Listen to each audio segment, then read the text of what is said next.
back to Norman, Oklahoma, where you are watching the SEC on ESPN.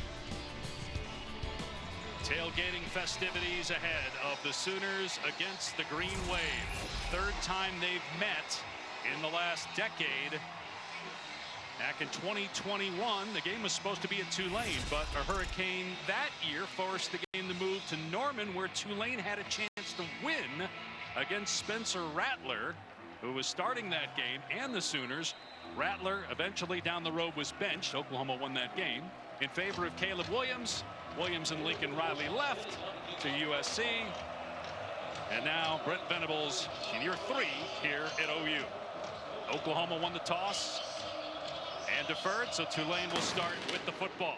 There are some gusts here in Norman, and certainly aided the kickoff there out of bounds, a touchback. Well, Darian Mintz, the quarterback for Tulane, has been a huge bright spot early on in this season. And a guy who started third in fall camp, now the starter, showing off the accuracy that he has, making tight window throws, deep ball down the field. They want to run it, play action, push the ball down the field, and he can make throws off platform, on the move with accuracy down the field. He was very, very good in the first 2 games. His first ever road start, hostile environment against a very good Oklahoma defense here today. Was on the scout team at the start of training camp, listed as 3rd on the depth chart, eventually won the job and almost beat Kansas State last week. They had the lead in the 4th quarter. He'll be aided by an excellent rushing attack. We'll get into that in a little bit. On the run here, and it's dropped at the 30 by former Sooner Mario Williams, who actually played in that game here 3 years ago when he was a member of OU against Tulane. Mario Williams has been a huge bright spot so far for Tulane. Really worked his route running, learning this offense. He came there in the offseason, back-to-back 100-yard games, and he told us he still talks to a lot of the guys on this defense, his former teammates, back when he was at Oklahoma. Excited to be back here in Norman and play this afternoon. Yeah, we mentioned that Williams and Riley went to USC. So did Williams. Mario Williams along with Caleb Williams for 2 years. Here's Mekhi Hughes trying to get positive yardage. Got maybe 1. Danny Stutzman, 3rd straight year he's led the team in tackles, had the initial hit. Mekhi Hughes, a player to watch. If he can get going, that'll take some of the pressure off Mensa. Hughes last year had a terrific season, leading the American in rushing, almost 1,400 yards. That'll be a big key throughout this ball game. Tulane wants to be able to run the football, set up the play action pass, take some of that pressure off their quarterback. This is a stingy Oklahoma front and run defense. And Brent Venables, Zach Alley, defensive coordinator, notorious for dialing up pressures on 3rd down. We'll see if they come try to rattle the young quarterback.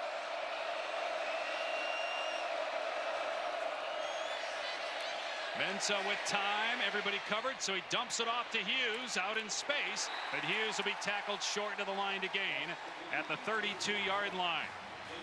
Over there to make the stop, Sammy Omasigo is getting the start at the cheetah position on defense for the injured Kendall Dolby, and it's a 3-and-out for OU, or for Tulane rather. And Oklahoma have been very good this season, going back to last season, getting off the field on 3rd down. Nice job by Tulane picking up that simulated pressure, but you see the effort to the football to get the stop and force the punt.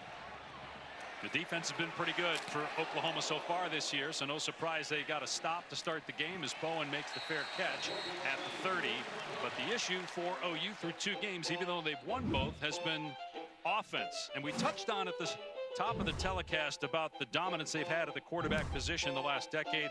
Baker Mayfield won the Heisman in 2017, #1 pick. Kyler, 2018, #1 pick the following year. Jalen Hurts, Spencer Rattler, we touched on him, and then Caleb Williams as well won the Heisman at SC, of course. And then Dylan Gabriel played really well last year. He transferred to Oregon because Jackson Arnold was going to challenge for the starting job. Arnold, heavily recruited coming out of high school. He's 6th in the country in touchdown passes, but still didn't play great last week. It's an easy completion here to Gavin Sawchuk, the running back. They're trying to get Sawchuk going, and they go with some tempo after a 7-yard gain. But key for Jackson Arnold is to get into a rhythm. He talked with us about that this week. Offensive coordinator Seth Luttrell talked about that with us yesterday. I liked the initial play, saw some pre-snap shifts, some motion, and then a little play action. Move the pocket, easy dump down to your running back, easy pitch and catch on first down. And here's Sawchuk, just 19 rushing yards on 10 attempts to start the year, and he gets maybe a yard there. An offensive lineman lost a helmet, Jacob Sexton, on that previous play. And the reason we're touching on it this early is they have so many injuries on the O-line, down to second team and third teamers because of all the ailments. We got guys moving around, changing positions, third string center in the game as well. And here's Arnold on a design run, and he's wrapped up, but looked like he got the first down at the 42. Sam Howard on the tackle, but they will move the chains for the Sooners. Musical chairs, a safe way to say it, with the offensive line so far. Nice job inside. Joshua Bates, the center, gets a key block, opening up a big hole for Jackson Arnold to move the chains. Here's Sawchuk finding a hole across the 45 and knocked down at the 49 by Billy Despaney, the leading tackler on defense for Tulane. Offensive line, as you touched on, new faces in there making their first starts throughout the course of this season. Did a pretty good job on that last play, and also there to spring Sawchuk to get the first down. Sawchuk, remember, finished last year 5 consecutive 100-yard games, but not very productive through the first 2 weeks. But he's getting a little bit of a rhythm right now. Offense in general is, as they cross midfield here. 3.5 minutes in. Play action this time. Arnold stepping up, dumping it off to Sawchuk, and he hurdles a defender and then gets walloped by Tyler Grubbs after a gain of a couple. Nice job by Grubbs. Pursuit to the football, big hit, escorting Sawchuk out of bounds. Easy throws so far for Jackson Arnold. Oklahoma doing a nice job running the football, something that they know they've got to do a better job of. Offensive line, tight ends, already seen a couple of gap scheme runs to spring Sawchuk on a couple of these carries. He's touched at every play so far. Play 7 coming up. Arnold fires complete to Burks, a first down. Deion Burks already 16 catches. He's the one receiver this year who's been healthy and consistent. Middle of the field opened up, easy slant there. Top target Deion Burks. He is a tough cover from the inside. Strong, twitchy. Nice job converting in the middle of the field. No Jalil Farouk, no Nick Anderson. Jaden Gibbs out for the year. We knew Burks would be good, transfer from Purdue, but now he's got to be even better. Makes another catch here inside the 30. Gain of 6 on the play. He had 7 touchdown catches while at Purdue a year ago. Had 3 in the first half, week 1 against Temple as a Sooner. Want to get him his touches, middle of the field on the perimeter. So good after the catch. Nice job on the edge there. Zion Reagans helping secure that block to spring Deion Burks for a couple of yards. Saw that stat there, best debut in 12 years by an Oklahoma receiver. Javante Barnes in the game at running back. He'll get a touch here, and the backside tackle made at the line of scrimmage by Caleb Ransaw, who the Tulane coaches say is the key to their defense, especially in the pass game, but did well against the run right there. Carry over from Troy came with John Sumrall and his staff over here. Really good, strong nickel player in this defense. They call it the spear, but good in run support and very good man-to-man coverage. So big third down here. Oklahoma with a nice drive to start the game. Arnold's pass is caught at the 20-yard. Out of bounds at the 16, a gain of 12. Well, nobody accounts for Javante Barnes out of the backfield. Linebacker Chris Rogers just a step late. Nobody out in the flats. A nice conversion again to keep this opening drive alive for Oklahoma. Tulane substituting late. Oklahoma trying to go really fast. But again, the Green Wave allowed to sub on really late. It's a touchdown. What a catch. How did Deion Burks come up with that in the corner? They may take a look at this, Dave. He was forced out of bounds, and I don't know if he ever came back in and reestablished himself in the end zone.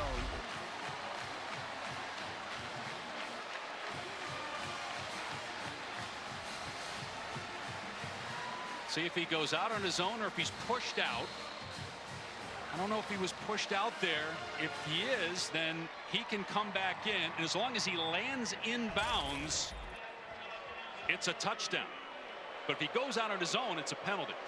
And so that's what they're looking at right here.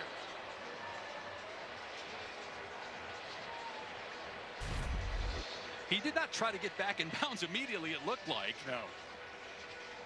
Steps out there. To come back and reestablish in the end zone. Tough to tell that look. Boy, I thought he did. Just looking at that replay there. Maybe this is a better angle here to see if he's back in.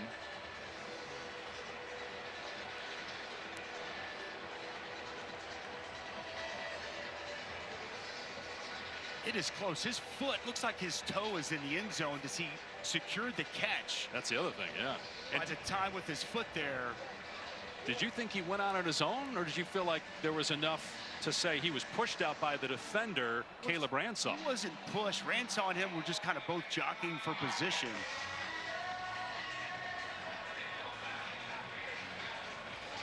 And an AAC crew here today. Boy, and again, also the thing is, the ball lands out of bounds. Is his leg down before the ball lands out of bounds? He caught the ball, but did that happen before the leg actually hit the ground? The receiver was forced out of bounds and did not return and reestablish himself prior to making the catch. This is an incomplete pass, and it is second down. Okay, so there we go. And if he would have come back into the end zone and made that catch, he's able to come back in since that Ransaw, their arm fighting worked him out of bounds. If he comes back into the end zone, reestablishes, he can make that play. Burke's just unable to get back into the end zone. So second down, and Arnold gets popped at the 10 by Despaney. It's a pickup of 6, so third down and 4. Better job on the interior of this offensive line, getting some movement. Seen a lot of pullers so far here early, more space for both the running backs and Jackson Arnold to operate. Exactly what Seth Luttrell, Bill Beatonbill, the offensive line coach, wanted to see out of this front to get this game started.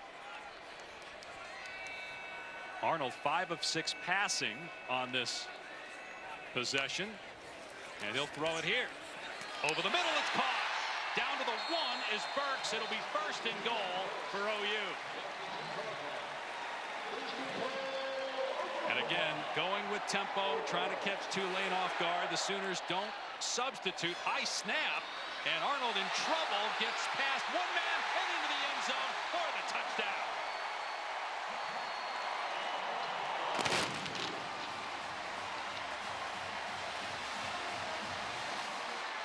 An excellent drive by Jackson Arnold. We mentioned Oklahoma's been hearing about it this week in terms of its lack of production on offense. And he's been the tip of the spear there in terms of taking the criticism, but that was well done. 14 plays for 69 yards.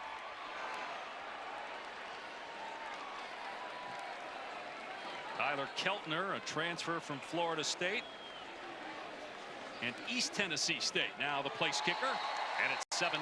Boy, exactly the type of drive Oklahoma needed offensively. Getting to a rhythm. Jackson Arnold some success. Big conversion to Deion Burks and a high snap, but it's Arnold in the end zone, and the Sooners on top early. Playoff now includes the highest-ranked Group of 5 conference champion. Tulane expected to be in the mix for that, and a lot of people thought that they would challenge Oklahoma today. They still might, but boy, the Sooner offense, which has not been uncorked in a couple games, looked a lot different on that first drive. Yes, it did, especially on third down. A down that has just plagued them so far through 2 games. 5 of 26 coming into today, 3 of 3 on that opening touchdown drive. This will be a touchback. Tulane will start on the 25. We mentioned that the highest ranked group of 5 champion gets an automatic spot.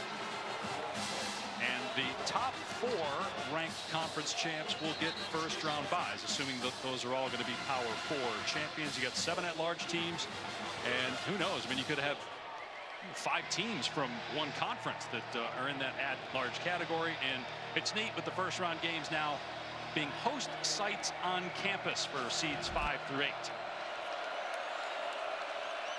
Big win for UNLV last night. In the group of 5 scenario, and from Memphis earlier on ESPN against Florida State. Here's Hughes off the left side, and he's only going to get 2 there. Out to the 27, Dejon Terry on the tackle. They've added size up front to this Oklahoma defensive line. They knew they had to get bigger, more physical with this transition and move to the SEC. Nice job up front. Jackson, Dejon Terry changing the line of scrimmage.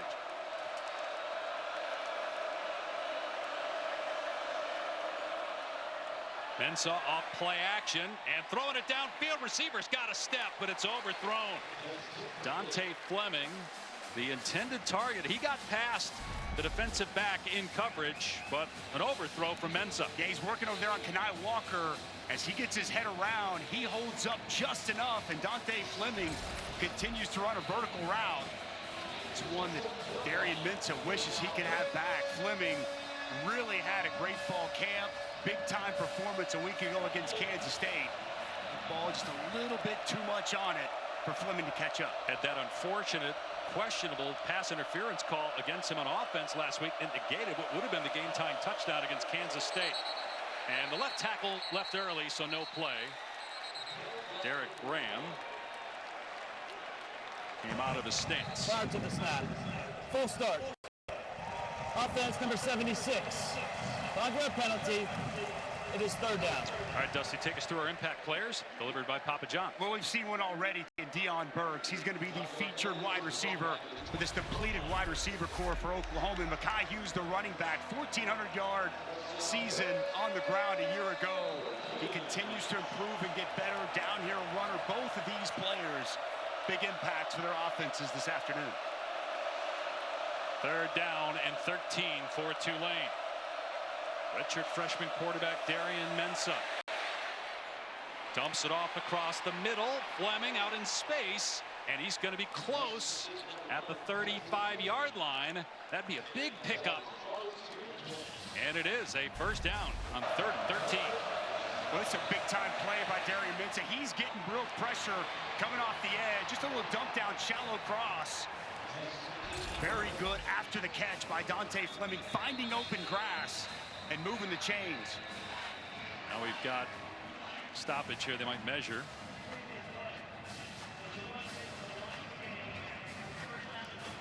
So they'll take a look at this. We've already had one play overturned by replay. So when we come back, we'll let you know whether it's 1st down or 4th down for the Green Wave. Get you some. Well, a big day yesterday for Patty Gasso, the legendary coach of the Oklahoma Sooner softball team. The unveiling of her statue, 8-time national champion, 4 straight national championships. And Taylor McGregor, our sideline reporter, myself, we took our cracks at some of the OU softball pitching yesterday. Stick around, you might get a took place, but the Oklahoma softball program has been spectacular. And Mr. Pash, we got some business at hand on the field. Yeah, so they have overturned the ruling on the field of a 1st down. He was well short, as you see here, by a full yard. So they've respotted. It's 4th and 1 for Tulane. They're going to go for this, Dave. They get the offense on the field. Talking with the offensive coordinator, Joe Craddock, yesterday, he said, we're not going to Norman to lay up. John Sumrall rolling the dice here early in this game. I'm surprised they're going for it this early on their side of the field.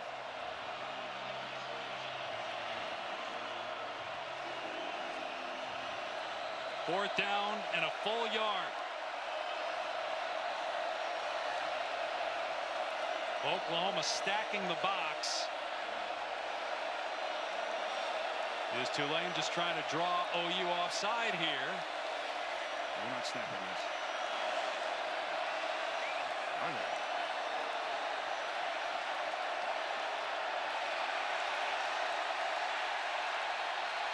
Looks like they'll just take the delay and punt.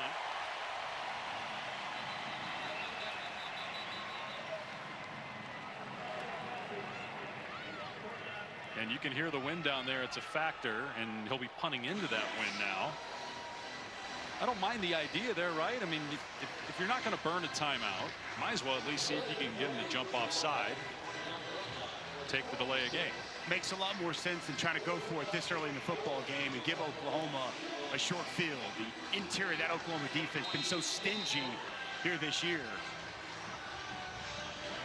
And the way Oklahoma looked on offense that first drive, I don't know if you want to give them the short field. So Will Carroll on the punt for the second time today and the 7th time this season. Oklahoma got back there again, and it's not a good punt. Sails over the chalk marks and into the OU bench around midfield. Now a quick word from Cheez-It. Team, it's been a grind, but I think I've aged you well. Some might say perfect. Who's ready to show who's the cheesiest? I woke up feeling the cheesiest, coach. Cheez-It, official sponsor of the college football playoff. Only a 26-yard punt by Tulane. Oklahoma takes over on its 43-yard line. Jackson Arnold, a magnificent opening drive. Here's Gavin Sawchuk, and he gets belted at the line of scrimmage. A huge hit by Bailey Despaney, leading tackler on this Tulane D. For Bailey Despaney, he flies downhill. Such a good physical tackler on the back end of this Tulane defense. That opening drive was exactly what Seth Luttrell, offensive coordinator, was hoping he would see from his offense. And I think a real confidence booster for Jackson Arnold, especially converting on 3rd down. Luttrell replacing Jeff Lebby, who's now the head coach at Mississippi State. Arnold to throw as a completion to his tight end, Jake Roberts, out to the 47, gain of 4. He only had 249 yards of offense against Houston last week. Touched on the 3rd down woes, 132nd in the country coming in. 3 of 3 though on the first drive, and this is 3rd and 6.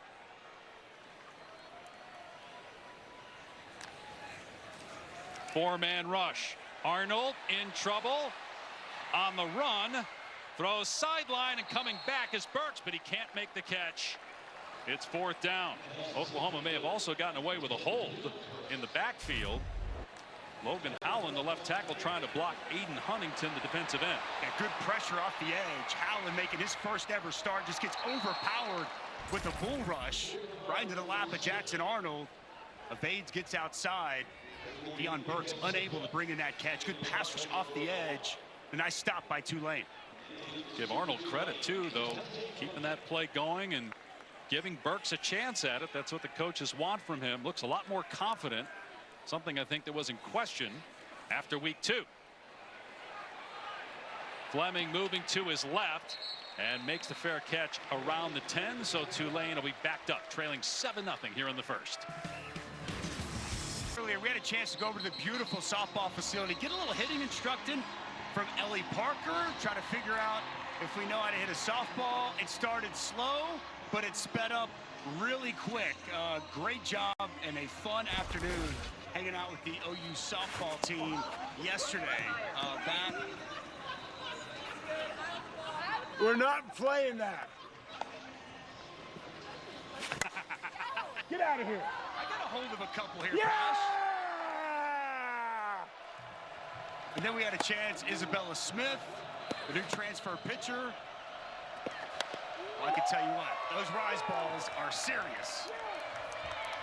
Here's Mekhi Hughes on first down, out to about the 13. You were like Serrano in Major League. Yes. They just threw you easy pitches. You hit them out of the park, and as soon as they started with the breaking balls, you weren't very good. Straight ball, I hit very well. Curve ball, not so much. Only if you had Joe Boo. You would have been a lot better. Unfortunately, you did not participate and join us in the festivities. No, I embarrassed myself enough on national TV. Don't need to do it intentionally. 2nd and 7 on the 13. Mensah from the pocket. Pump fake, fires, and it's caught a little behind Fleming, but it's a first down. And a gain of 18 to the 31. Well, the time was there for Minson to stand in the pocket and deliver this pass slightly behind Dante Fleming. It's a really good adjustment, contorting his body, coming back to that football and converting for a first down. First down for the Green Wave. They had one earlier, but it was overturned by replay.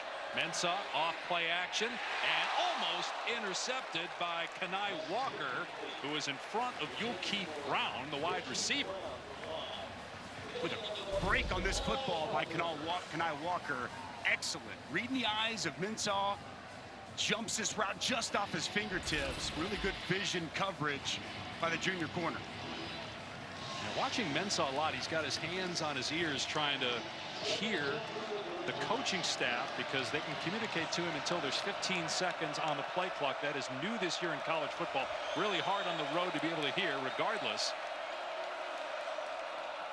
Hughes running to his right and knocked down after maybe a yard. Danny Stutzman, first team all Big 12 last year, preseason all SEC this year, on the stop. He's gotten so good at diagnosing, blocking attacks, coming downhill.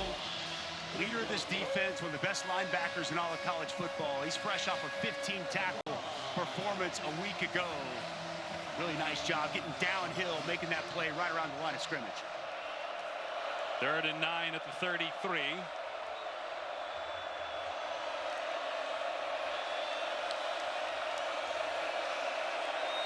Mensah to the air. With time, everybody covered, so Mensah leaving the pocket, being chased, and stays in bounds momentarily, but then his momentum takes him out of bounds around the 33. Pressure from Grayson Halton, the reigning defensive lineman of the week in the SEC, and it's another punt for Tulane. What's the coverage down the field? Mensah bought himself some time, rolled to his left. He was being chased down by Grayson Halton, but nowhere to distribute the football. He was looking, waiting for someone to come open, but it's a nice job in coverage by Oklahoma. Will Carroll punting for the 3rd time already. 5 times total in the first 2 games. Tulane beat Southeast Louisiana, had a 4th quarter lead against Kansas State last week, but then lost. Bowen is deep, and he moves to his right, makes the fair catch around the 20. All right, we already showed you how Dusty fared yesterday. Take a look at Taylor McGregor and how she did.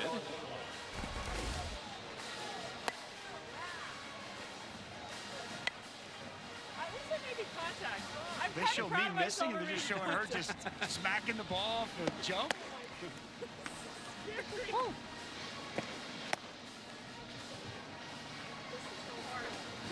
I tell you, you see it on TV, and you have a respect already for how talented these softball players are. But standing in there against those live pitches coming 65, 70 miles an hour is just unbelievable, Dave Pat. And they're a dynasty. 4 consecutive national championships. Nice cut by Barnes, busting it to the outside and getting to the 27. Go ahead, Taylor. So much respect for what those girls do, but here's what we learned. Dusty has a lot of pull-side power. I tried to stay up the middle. I was more line drives up the middle.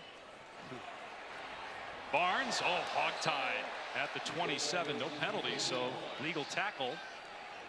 After maybe a yard, another 3rd down coming up. That was Dixon Agu who made the hit for Green Wave. So on that opening possession, Oklahoma have success on 3rd down, stalled out this previous possession. Deion Burks, always a big factor. Haven't heard Bauer Sharp's name yet, the tight end. The guy they like to go to in spots like this. Again, no Nick Anderson, no Jalil Farouk, 2 of their top receivers. That pass caught for a 1st down past the 40. True freshman Zion Kearney, that's his first catch, and it goes for 13 yards on 3rd down. A nice job here by Jackson Arnold going through his progressions, and it's a wide open Zion Kearney.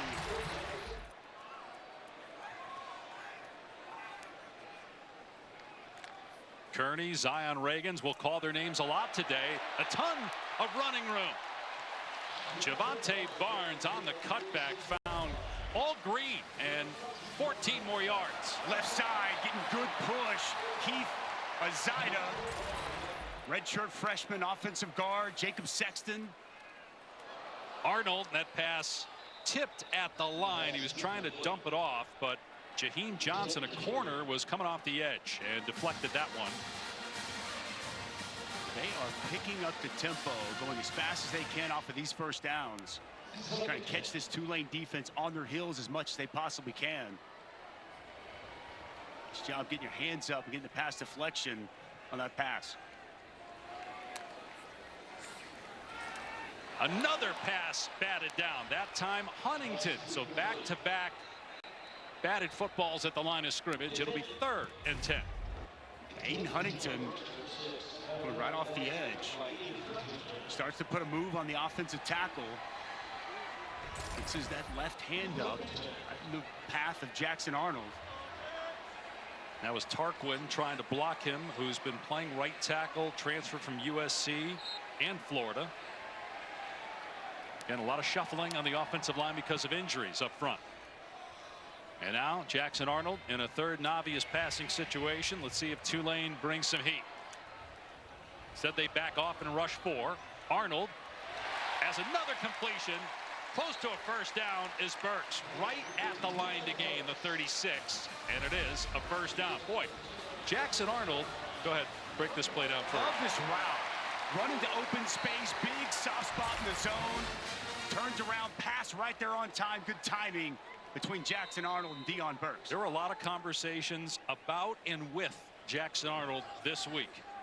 And it looks like so far those conversations hit home because he has played terrific football here in this first quarter.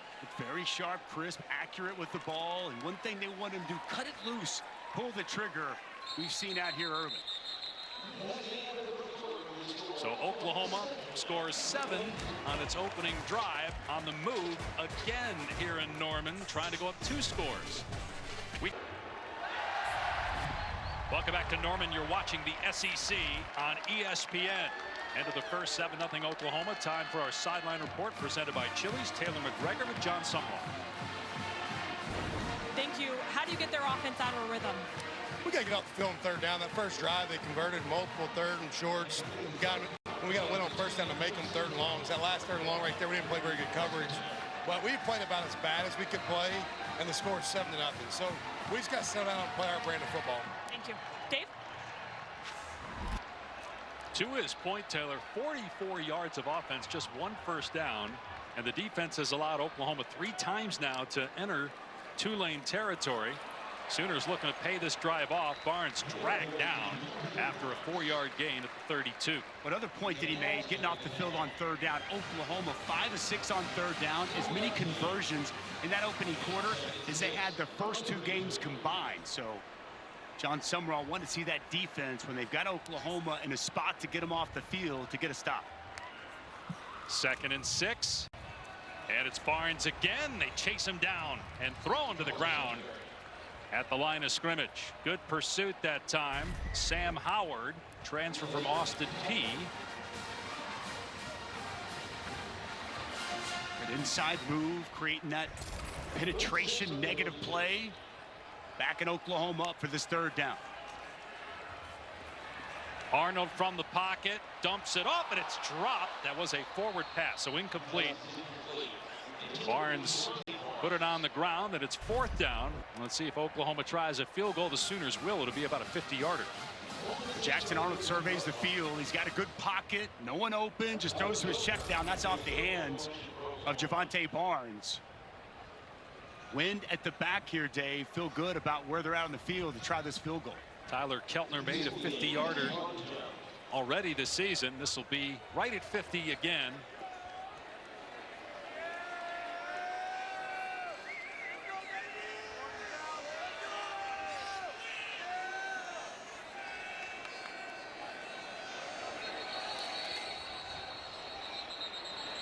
Flag on the play.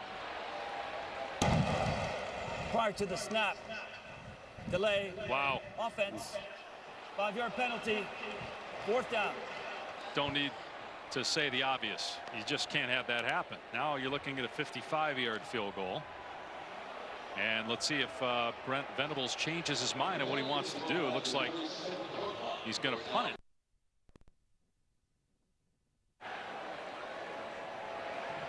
So Luke Elzinga will come on to boot it and try to pin Tulane deep. Just did it on the last possession. Got the green wave inside the 10. But that cannot happen in that situation, obviously. Wasting a chance at 3 points.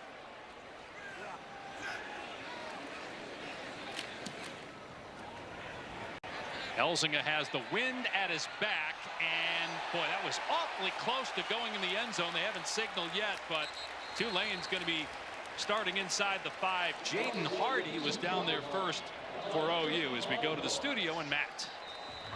All right, gentlemen, good afternoon. Game-tying field goal on the line for Alex Herrera after LSU came back. It is just to the left of the upright. LSU comes back to win in Columbia, 36-33. And we were looking at Oklahoma's schedule. Tennessee up next, Texas, Alabama, Ole Miss, LSU, and South Carolina now looks like a problem, even though they lost this game. Boy, did that cross the plane or not? I don't think so. I think it was inches. He called a game of inches away from that goal line. What a punt.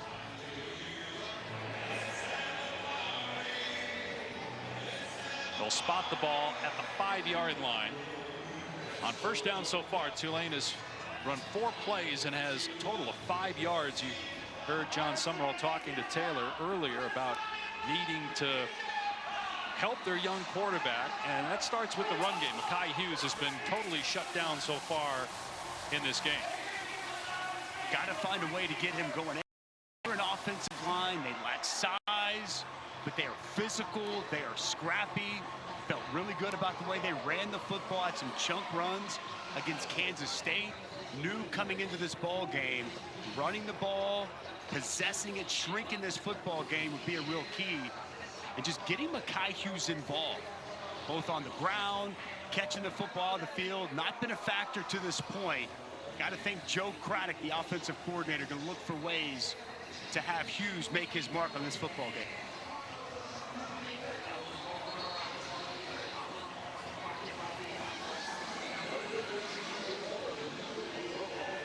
All right, while we have a moment, let's tell you what's coming up tonight on ABC. The #1 team in the country, Georgia, faces Kentucky. Find live sports with where to watch only on the ESPN app and ESPN.com, the ultimate viewing guide to live sports. See if the Wildcats can bounce back after getting trounced by South Carolina last week. That was a shocker last week. Brock Vandegrift was completely thrown off, and boy, that Georgia defense and offense, such a complete football team. Be intriguing to see how they fare on the road tonight in Lexington. Not sure what the stoppage was for. They were not reviewing it at that point. They'd already made the decision that the ball did not cross the plane, and it was first down on the 5. Here's the backup running back, Arnold Barnes III, getting just his 12th carry of the year. And it was Stutzman in there first for Oklahoma with the hit. So quick downhill, identifying these run schemes. Just watched him grow and grow over these last couple of years as a player. Really playing the linebacker spot at a high level. 2nd and 7 on the 8. It'll be Barnes again. And again, Stutzman flagged down. Tackle made at the 12.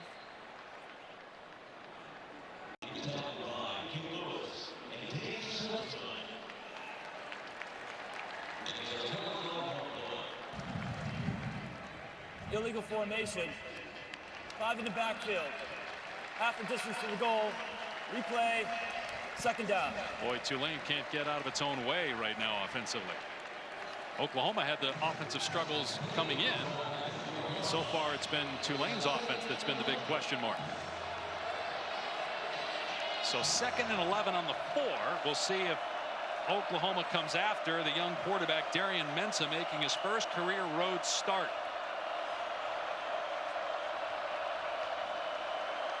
Started training camp 3rd on the depth chart, but he won the job handily according to the coaches. He's in trouble here and throws it away. That will be interesting if he got outside the pocket. Our Mason Thomas had pressure.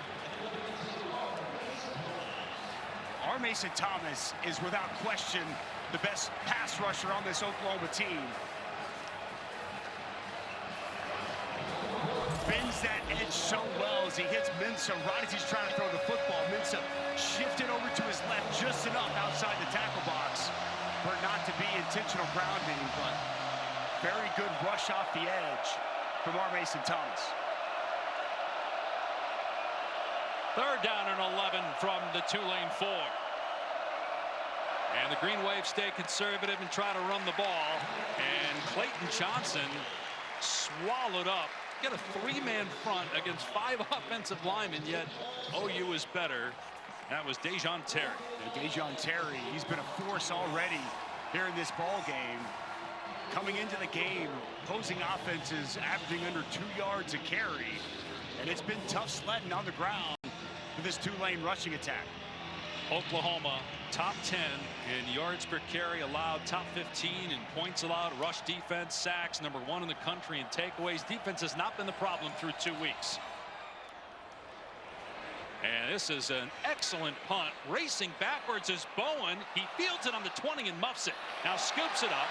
He's past the 30-yard line and all the way to the 40. So about 20 yards on the return after a 74-yard punt. Back to Norman in a moment. Oklahoma up 7-0.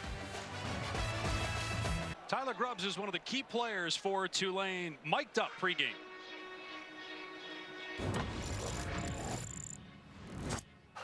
Let's go, boys. Come on, Chris Rogers. Come on, Mike. It's all night, Mike. Let's go, baby. Let's go, baby. You got to feel it. Come on, Makai. Come on, Sam. Come on, Sam. It's all day, 60 minutes. Exercise. Tough.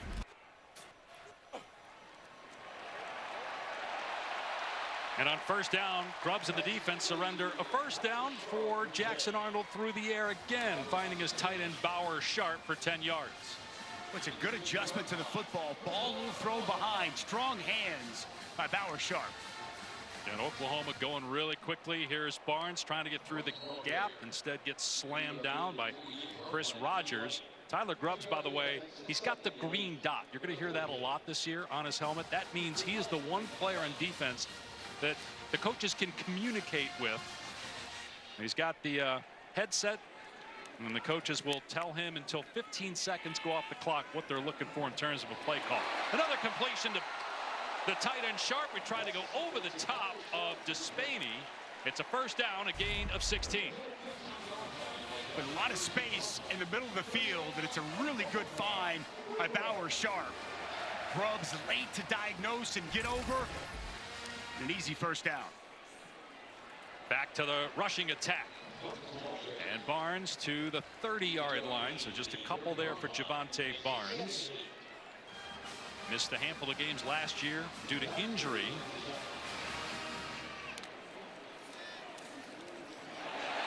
Wide open is Arnold. Tons of running room, and now a flag as Billy Despaney came in with the hit, and the flag was thrown immediately. So really good read by Jackson Arnold. Backside defensive end goes down wide open for Jackson Arnold to get to the perimeter and tack on 15 more at the end of that, Dave. Yep, you saw the hit to the head from Despaney on Arnold. Here's the call. Dead ball, personal foul, unnecessary roughness, late hit, defense. Half the distance to the goal, automatic, first down.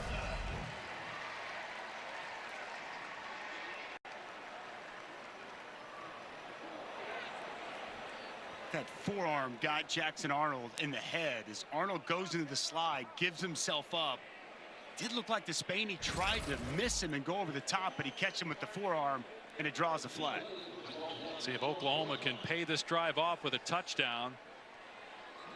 They have dominated time of possession and total offense, but just 7 points to show for it.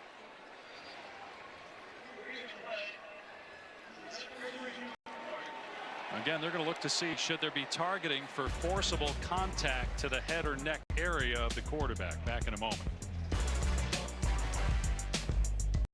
More to the main card. Go to ESPNplus.com/PPV. Referee Charles Lamartina from the American. Will this be targeting? And Billy Despaney, their best defensive player, arguably, will he be done for the day? After further review, replay has confirmed targeting on the field. Number 32 for Tulane will be disqualified. Forcible contact to the back of the helmet by Despaney. And as Jackson Arnold goes down, he gives himself up. You've got to try to pull off, and it's kind of 50-50. Despaney goes into that tackling motion.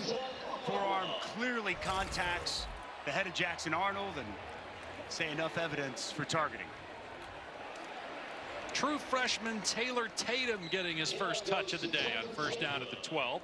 It's a gain of 3 for Tatum. It's also on the OU baseball team. I think his swing's probably a little bit better than Dusty's, as we witnessed earlier. Slightly. #1 running back in the class nationally, according to ESPN 300. And he catches it out of the backfield and into the end zone. Touchdown, Oklahoma.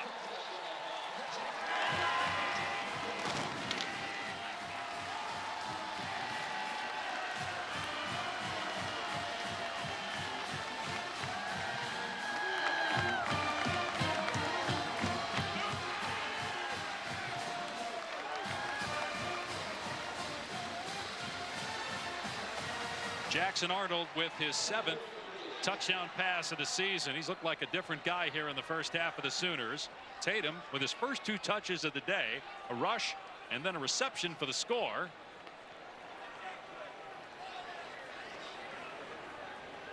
Keltner on for the extra point to make it 14-0.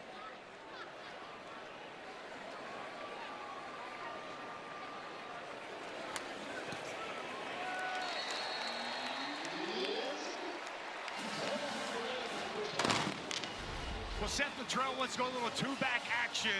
He's got Tatum in the backfield. It's going to bring him out. Both these linebackers just get frozen. Man-to-man coverage. No one identifies Tatum out of the backfield in time. Gets to the flats open. And Taylor Tatum with a lot of green grass out in front. Get him the ball out in space and good things happen. I like the play design, creating that matchup on the linebacker, and an easy toss for a touchdown for the freshman.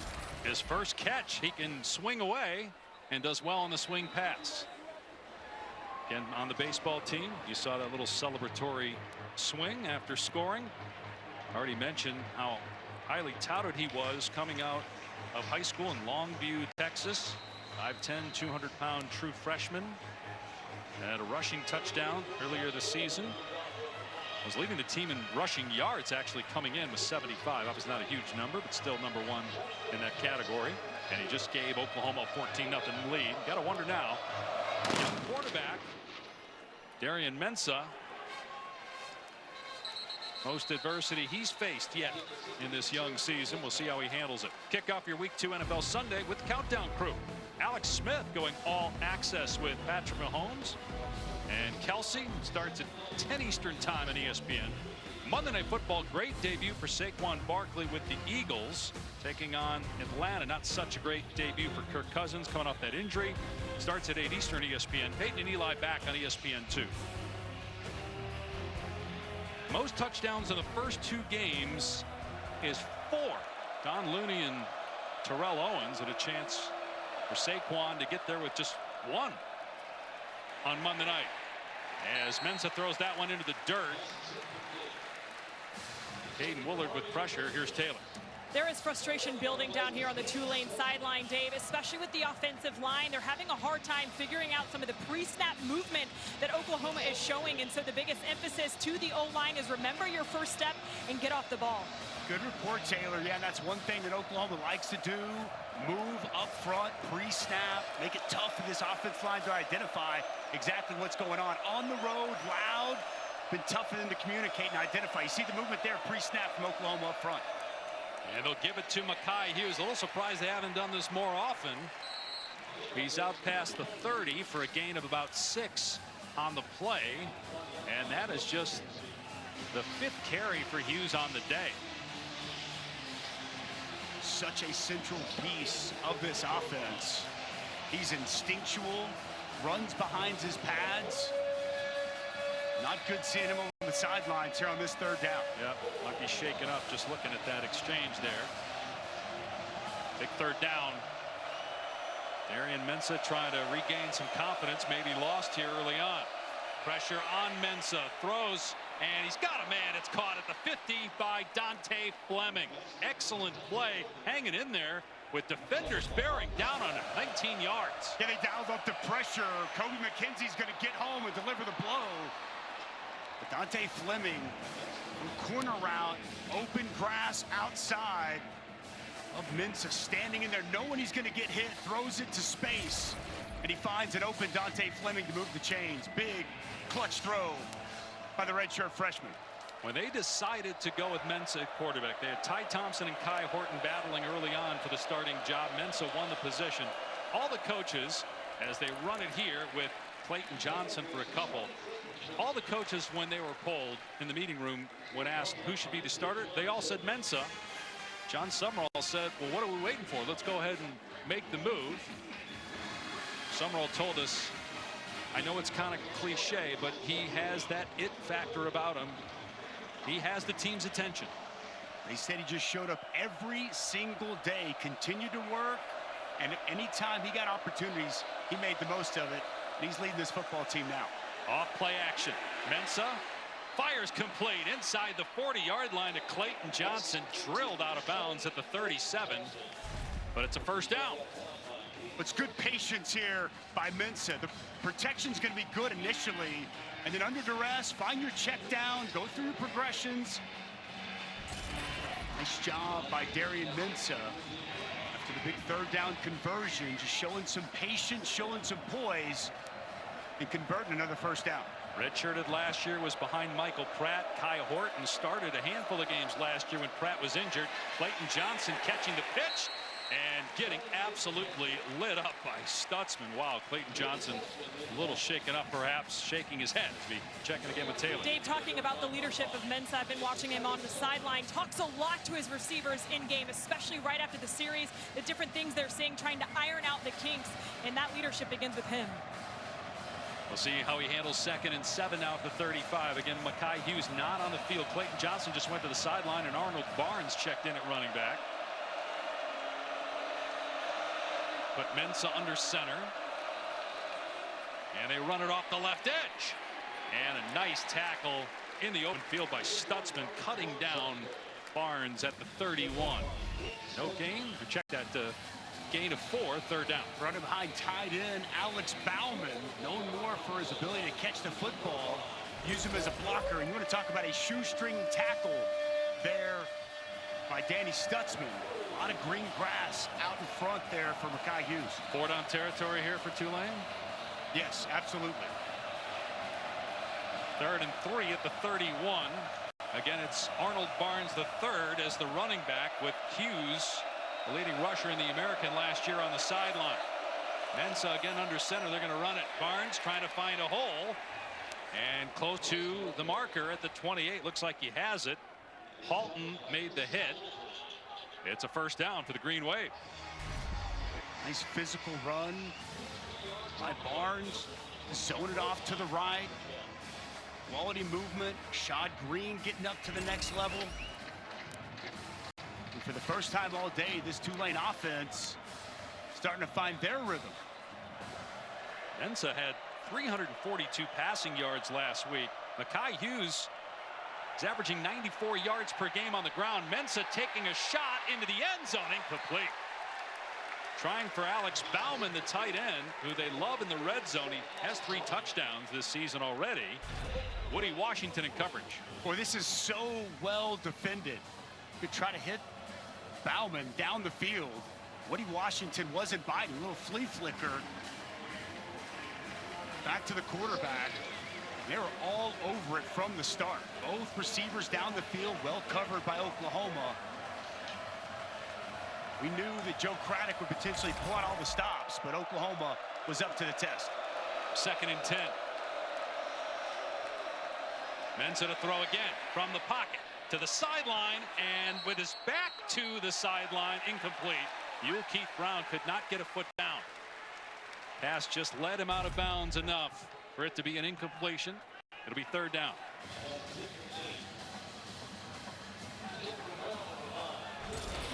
Seemed like Yoki Brown had a little space on the edge, but she properly pointed out, couldn't get his feet in, couldn't complete the process of that catch.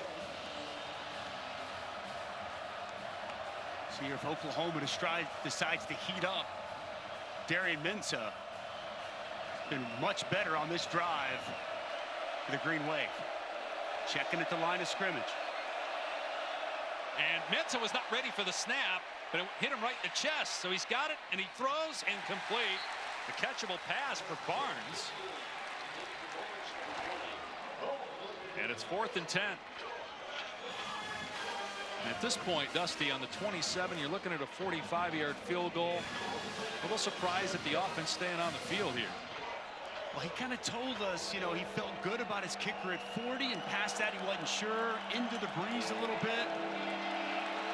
I get that, but in 4th and 10, better chance of making a 45-yard field goal or picking up 4th and 10 against this defense. We'll find out. Oklahoma looks like it's coming after him. And flag down. Caden Willard jumped into the neutral zone. They blew it dead. Make it 4th and 5, and now maybe they changed their mind on the kick. Be about a 40-yard field goal, unless Willard was drawn off by an offensive lineman. It didn't look that way. But there is a discussion. Prior to the defensive movement. False start. Offense number 5. 5-yard penalty. 4th down. So that's on Yoki Brown, and now you got to make a decision here to either kick the field goal, I think you're or punt it. No, I think they're going to kick the field goal. It's about a 50-yarder from here. So Yoki Brown, the top of your screen, moved enough. And that drew the defender into the neutral zone.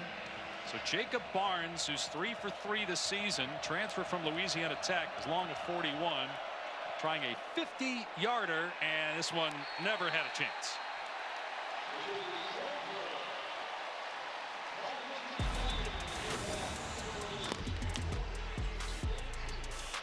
So Tulane with a good drive, but way through the second. Matt's got a little more juice today. I wonder if it's because of ASU being 3-0. He was on the call for that against Texas State. Good game on Thursday. A lot of people were wondering about Jackson Arnold, and he is putting his critics to sleep today as he runs to the 20-yard line. A gain of 50. He's already got a rushing touchdown and a passing touchdown in the first half. Well, once again, another good read. As coming off the edge, no one there. Michael runs, comes inside the corner, gets caught inside, and it's a foot race on the sidelines. And a huge gain for Jackson Arnold. And they're in the red zone again, looking to add to a 14-0 lead. That pass off target, incomplete. Intended for Kearney, a rare mistake made by Jackson Arnold so far in this game. Gatorade National Player of the Year in high school 2 years ago. He was the backup to Dylan Gabriel last year. Gabriel now at Oregon. Arnold had 5 drop passes last week in the close win against Houston. Also sacked 5 times. Going to run it again here. And spun forward to the 13-yard line. 7 more yards on the ground for Arnold. Good blocking inside. Babechi Weewu on the pool. Jake Roberts, the senior tight end. Nice hole opening up inside. And Jackson Arnold really putting his imprint on this game on the ground. And Tulane needs a stop. 3rd and 3. Here's Tatum, first down, inside the 10, down to the 5. Giving it to the true freshman again here near the goal line. Fresh set of downs for the Sooners. The offensive line doing a much better job this time. The right side. Weewu Tark with a double team up to the linebacker, and the jump cut in the open space from Taylor Tatum. Nearing 4 minutes to play till halftime. 14-0. Arnold again with the keep. Arnold down to the 1. Tackled by Jalen Geiger. 2nd and goal.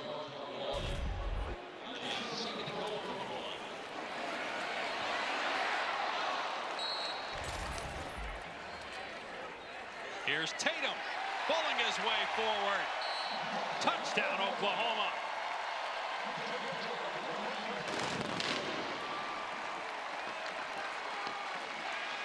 Back-to-back touchdowns for Tatum. One as a receiver, now as a runner, and it's 20-0. Inside, just continued good push. Hat on a hat. They talked about being able to sustain more blocks here today. Up front on the perimeter, we've seen a much improved effort in that regard. And Taylor Tatum finds the end zone for the second time this afternoon. Now, there are a lot of people critical of Jackson Arnold this week, and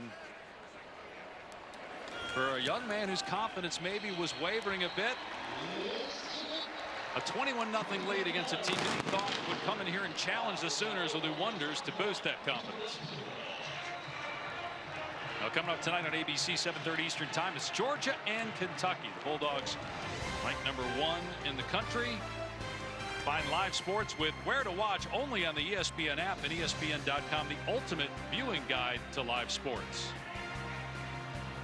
Take a look at this week's college football rankings brought to you by Goodyear. Ohio State, the only non-SEC team in the top 7. Texas will follow us on ESPN against UTSA. Alabama won easily in Madison today. Missouri had to fight to knock off BC, though. Dogfight at home in Missouri. Boston College under Bill O'Brien, they've been good this year.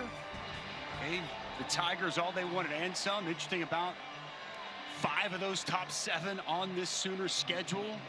A daunting task for Oklahoma. And Tennessee coming to town next week to kick off SEC play. Yeah, touchback come out to the 25.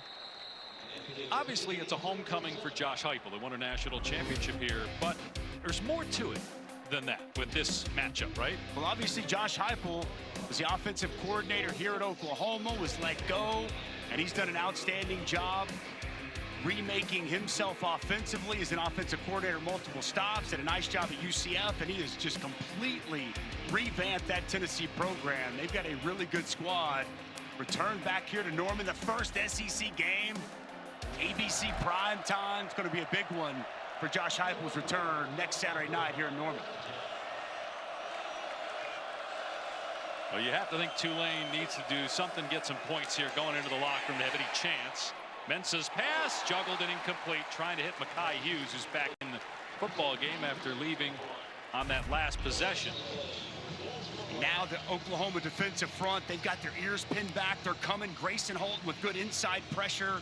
R. Mason Thomas once again coming off the edge.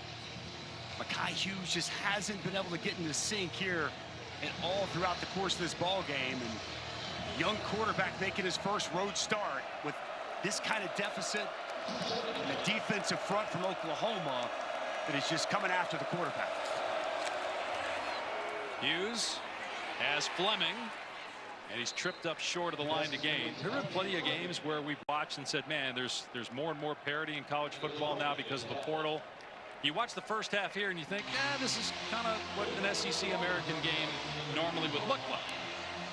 But we've seen all kinds of craziness happen throughout this early college football season, but so far here today, a long way to go. Oklahoma has brought their A game, and they flexed on the green wave.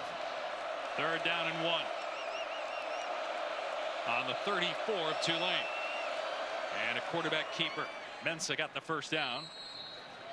About 2:50 to go. Tulane with all 3 timeouts. Don't forget, in college football now we have the 2-minute timeout. Same thing as a 2-minute warning in the NFL. So an extra stoppage of play for Green Wave to work with, or for Oklahoma if they get a stop and get the ball back.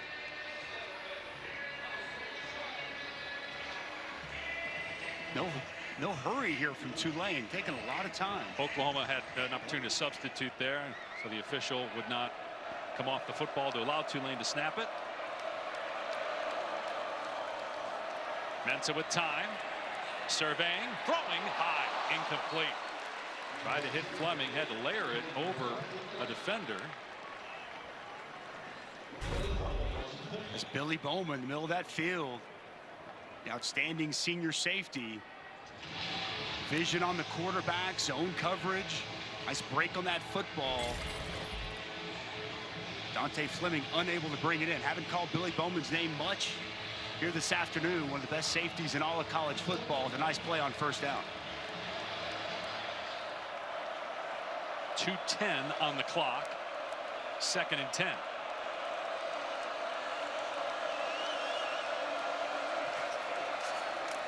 Mensah facing pressure, steps up and finds an open receiver. Bryce Bohannon, not sure if he didn't know where he was on the field or just stumbled, but it's a catch. But he had a ton of room in front of him. Still got 20 yards. Boy, double A gap blitz inside, and you'll see the edge comes home from Caden Woolard.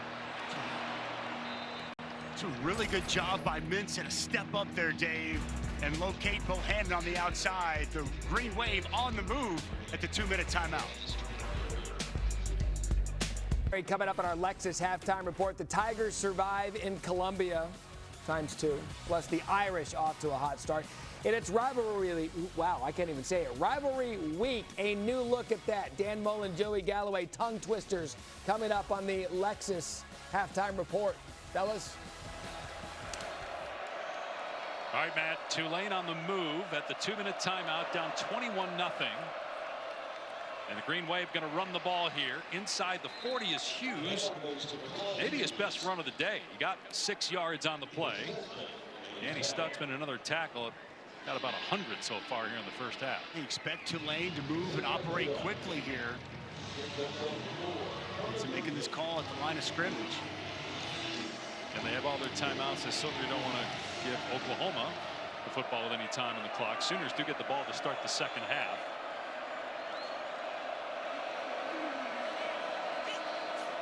Mensah to the air, pressure up the middle. Mensah off his back foot, throws high. Tried for Fleming. Flag down in the secondary.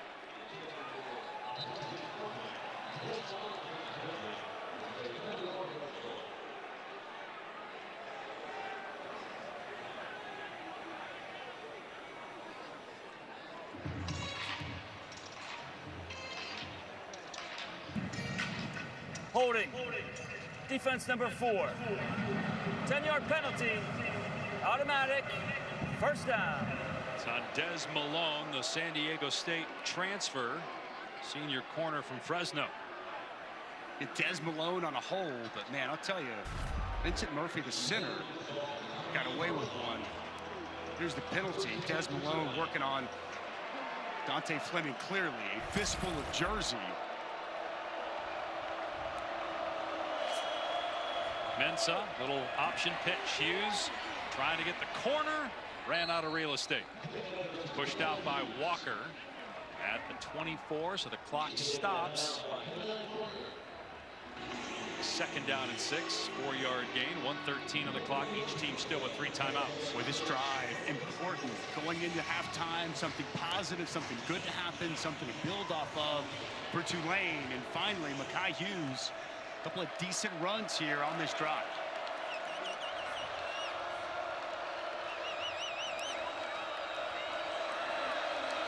You'll keep Brown, the wide receiver. You just saw him shift into the backfield. That's Hughes leaving the backfield. And now Mensah throwing, and a little off target, incomplete. Williams trying to adjust to make the catch. So it's 3rd down and 6. Pressure in Mensah's face. Ethan Downs jumps. Pass back behind is intended to target Mario Williams. Unable to bring that pass in. Have to think 4-down territory for John Summerall's team. 3 for 8 on 3rd down. 3rd and 6. Missed a 50-yard field goal on the last possession. Hughes up the middle, bouncing off a defender inside the 10-yard line and carrying the pile all the way down to the 7. It'll be 1st and goal. What nice job off the left side. Hurst and Graham open a big hole in. Physical piece of running by Mekhi Hughes. Now Tulane can work the clock. See if Oklahoma stops the clock with the timeout. And Brent Venables will not. We have not mentioned Alex Bauman's name today much. Tight end, big red zone target for this offense. Well, they target him here. Instead, it's Hughes, and he's swallowed at the line of scrimmage. Olasigo in there, and now a timeout. Tulane will use its first. Kinsey also on the tackle for Oklahoma. This season, All-State will celebrate every field goal and extra point made by participating universities by making a donation to the university's General Scholarship Fund. Thank you, All-State. Well, the story coming into today was Oklahoma's offense. The story through almost a half a play, Oklahoma's offense. It's just the narrative is completely different. Good Oklahoma offense today as opposed to what we saw last week. Yeah, it's been Jackson Arnold on the ground, 75 yards rushing for the quarterback. Been much more efficient on third down, extending drives. Now this Tulane offense trying to get points on the board for the first time here today. And they're going with Ty Thompson here at quarterback instead of Mensah. Thompson has a couple rushing touchdowns this season. Of the quarterback run game with Ty Thompson. We've seen him inserted here these first couple of weeks in the red zone.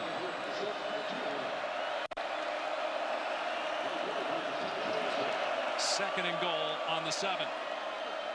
Thompson being chased, throws him to the back of the end zone, and what a catch. Touchdown, Reggie Brown.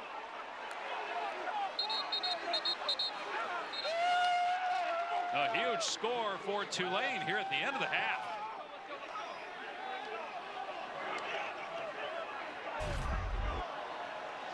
Boy, Reggie Brown does an excellent job in the back of the end zone, high pointing this football. And Ty Thompson typically coming in as a runner. Will play action, put it in his hands as he moves to the right, just over the hands of Billy Bowman. And what a catch in the back of the end zone by Reggie Brown. We kind of felt that was a gotta-have-it score. I'm sure John Summerall felt the same way. You're back in the game, down 2 scores. Oklahoma does get the ball to start the second half, but maybe that will provide a spark for a Tulane team that, again, had the lead in the fourth quarter against Kansas State. We saw what the Wildcats did to Arizona last night. Boy, I don't know that I've ever seen that. A line drive kick that goes under the crossbar. Ethan Head. That might be a first. You've been doing this for a long time. I didn't know there was a first for anything for you, Dave Pash. Pretty clear to say you mishit that one. Didn't look like it was deflected. Good hold. He just missed it.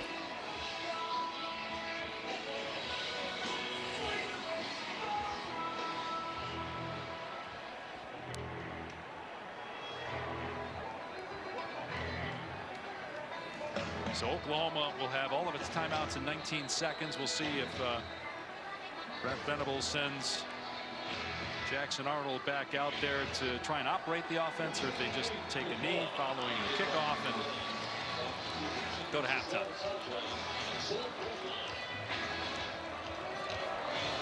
Ethan Head, much better kick. Touchback, it will come out to the 25. So we were talking a little bit earlier about how it's completely different offensively for Oklahoma this week compared to what we've seen certainly last week. Why? What's the biggest difference? What's unique here? I think they've had the better ability to run the football. I think that's the one thing that they needed to do. The offensive line settled in. They're playing much better. Jackson Arnold's been more comfortable converting on third down, throwing it. We've obviously seen him make some big plays with his legs, but I think it all comes back to Oklahoma's ability convert on third down, extend drives, and run the ball much more effectively. A huge confidence boost to Jackson Arnold as he's over the football just to take a knee and go to the locker room. Still some work to do for the Sooners. All in all, pretty darn good half for the home team, leading 21-6 at intermission.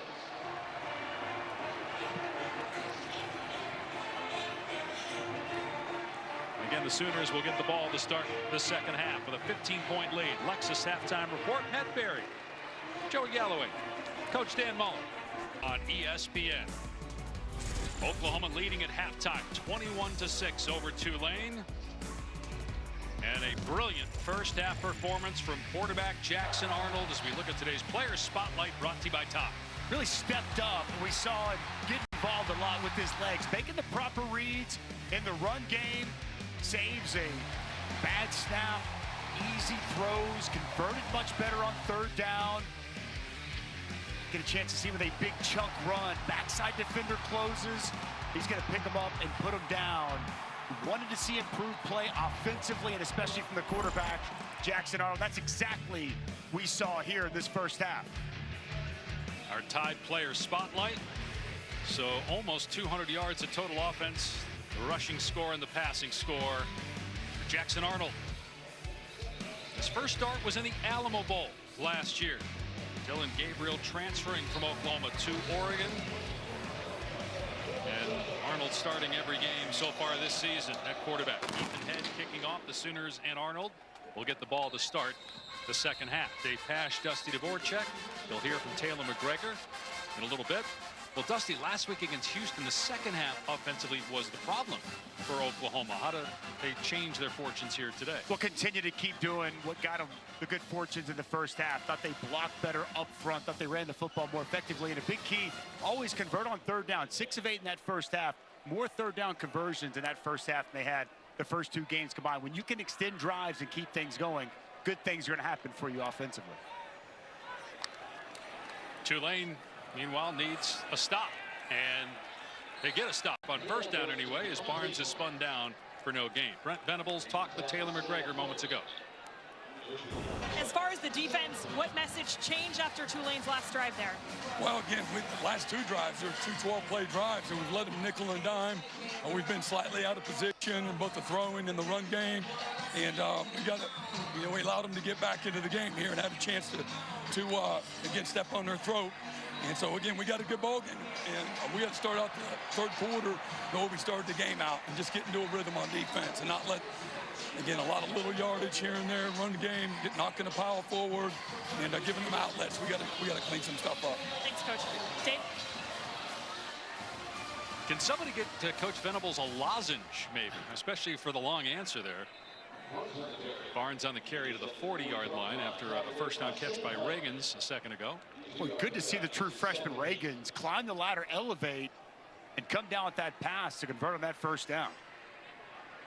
More for his speed, but playing bigger in his 5'8" frame in that first down. Here's Sharp, and a nice open field tackle that time by Jack Chenchu, true freshman, transferred from Troy. Still has his true freshman season. Meanwhile, an equipment issue at offensive line. Michael Tarquin coming out of the game for a second. And again, the reason we tell you that is because there's so many injuries already for that offensive line. Down to a third-string center. Second teamers at a lot of positions. We'll have to manage here on a key third down to start the third quarter.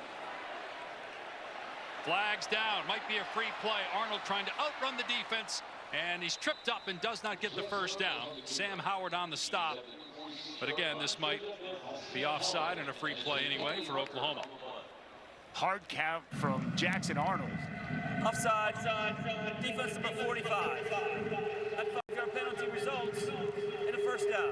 Aiden Huntington really tight to the football. It gets that hard count. That helmet just over. He can't get back before the snap. Heads up by Joshua Bates, the center. As that defender in the neutral zone gets that snap off. Bates' first career start was last week.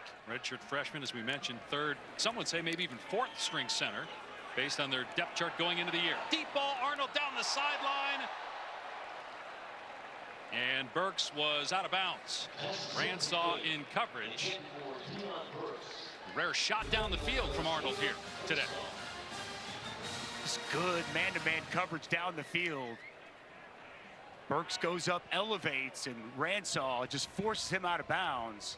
It's not allowing the opportunity to come down with that catch. Well done by the Troy transfer. It's 21-6. Tulane scored right before halftime, but missed the extra point. Another throw downfield and overshooting the receiver. Jaquez Petaway was Jackson Arnold. So back-to-back misfires, and it's third down and 10.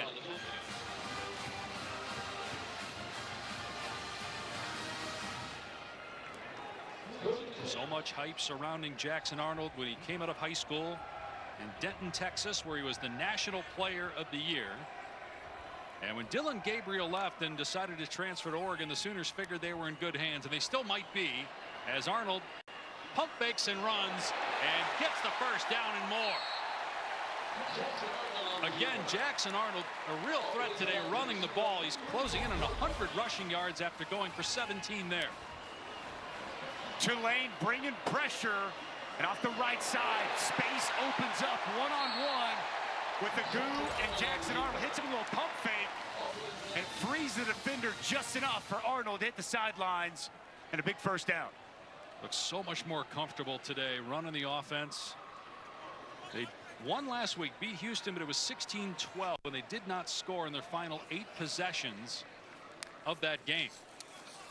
Offensively, they did get a safety. Here's Barnes straight ahead. It's a first down, a pickup of close to 12. Boy, a really physical block. Bauer sharp, tight end insert. Nice hole inside.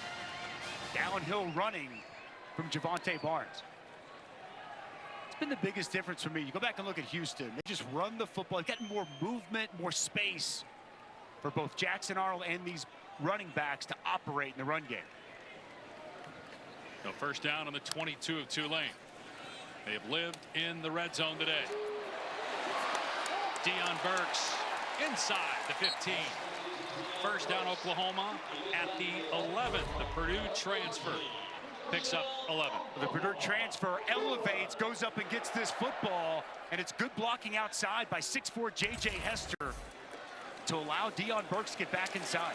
Barnes running it here inside the 10. They can get a first down before the end zone. Pickup of a couple. Can Tulane get a stop? They've really not been able to in this game yet. Not been able to force any turnovers.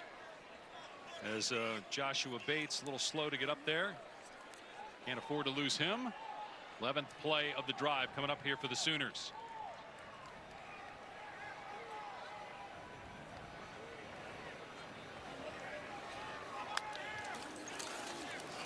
Arnold on the option pitch, and Barnes is drilled for no gain at the 8-yard line. Sam Howard and Kevin Adams, who replaced Bailey Despaney. Despaney was ejected for targeting in the first half. Well, Sam Howard, excellent pursuit on the speed option. Nowhere for Barnes to go with the football. Also in there, Kevin Adams, the third. Really well defended on the perimeter by Tulane. And Dusty, they bring in Taylor Tatum, who scored twice today, both times inside the 10-yard line. See if they give it to him or throw it to him on 3rd down and 7 at the Tulane 8-yard line. Arnold instead looking the other way, hit in the backfield and sacked by Patrick Jenkins. First time we've called his name. He's the best defensive lineman on Tulane. That's a big sack to force a field goal attempt. It's good coverage outside. Jackson Arnold looking to his left, allows Patrick Jenkins just enough time to work on the interior. Beats Joshua Bates with a nice inside swim. You touched on it. Their best defensive player, best defensive lineman with a big sack to force the field goal. Offensive line has been so good today for Oklahoma, but that time Tulane able to get to Jackson Arnold. And the field goal from Keltner is true, and that extends the lead, but it's 24-6 after the 28-yard field goal. Back to Oklahoma in a moment. There's the Taco Bell Live Más student section all season long. Student sections across the country are competing to be the Taco Bell Live Más student section of the year. Download the Taco Bell app to learn more. Another packed Memorial Stadium here in Norman. Oklahoma's first ever SEC game. ABC Saturday night next week against Tennessee. It does not get any easier from there. South Carolina, Alabama also come to Norman. Texas on the schedule, of course, at Missouri, at LSU as well. We check in with Taylor. Dave, right out of half, offensive coordinator for Tulane, Joe Craddock, went up to his offensive line and said, "Are you ready for cadence? Are you ready for cadence?" They all agreed, and he said, "Okay, be ready for silent cadence here." So certainly crowd noise playing in the heads of Tulane, so something to pay attention to on this drive. And no doubt, great report from you, Taylor. We'll see exactly Gary Mensah in the first half. You could see he was having a hard time communication. See if they go on the leg kick and a silent count here in the second half. A critical drive, down 18 at some point. Got to get it going. They had more or almost as many yards on their last drive, which was a touchdown, as they had on all their drives previously combined. And despite a bad snap, a completion to Mario Williams, the former Sooner, out near midfield. Great start to the drive, 22 yards. Hey, how about the patience here for Mensah? Ball's on the ground, no panic, and it's a wide open Mario Williams on the crossing route. Oklahoma unable to identify. And the poise of Mensah, as you said, with the ball on the ground, the redshirt freshman making his first road start. Going to run it here on first down. No running room whatsoever. R. Mason Thomas set the edge that time, but Stutzman, Spears Jennings in there to hit Mekhi Hughes for a loss of 1. R. Mason Thomas been very active off the edge. Couple of nice rushes. Good job forcing that back inside. See a downhill. Danny Stutzman once again nowhere to run the football. Gets him off schedule after the big play. Come back with a negative play. Oklahoma, by the way, had no negative plays offensively in the first half, but they have had some tackles for a loss on the other side. Play action, Mensah setting up, and great catch made by Yul Keith Brown with the defender Billy Bowman all over him. A gain of 16. Listen, man-to-man coverage, and Billy Bowman's right in his hip pocket. A tight window throw from Mensah. See the concentration on the sidelines from Brown. Really well done. Nice start here to this second half for this Tulane passing attack. Third straight possession that they've gotten inside the 40-yard line of Oklahoma. A missed field goal, a touchdown with a missed extra point, and now here. From the 39. Back to Mekhi Hughes, trying to cut it back. No running room. Terry Stutzman. Stutzman, so good. Senior from Windermere, Florida, who was first-team All-Big 12 last year, preseason first-team All-SEC, took a big chunk of his NIL money and gifted all the walk-ons recently. He's got 12 tackles today. True leader of this football team. We love seeing these guys with this NIL money do good things, and boy, that goes a long way in the locker room with your teammates. Play action, Mensah moving to his left, throwing downfield, contact, but they're going to say either the ball, now the flag. It was a late flag. Bauman got hit by Spears Jennings. I thought maybe they would have ruled uncatchable, but it's going to be pass interference. Pass interference, defense number 3. 15-yard penalty, automatic. First down. I'm with you, Dave. I didn't know based off of where that pass was. That pass looked way high of Bauman. Was it catchable? Contact there from Robert Spears Jennings. He would have needed a pretty big ladder to go up and catch that. Yes. He's 6'5" as it is. I don't know. 7'5" may not have gotten it done. Really the groan from the crowd, understandably so. That pass several feet above the head of the big tight end. So first down inside the 25-yard line.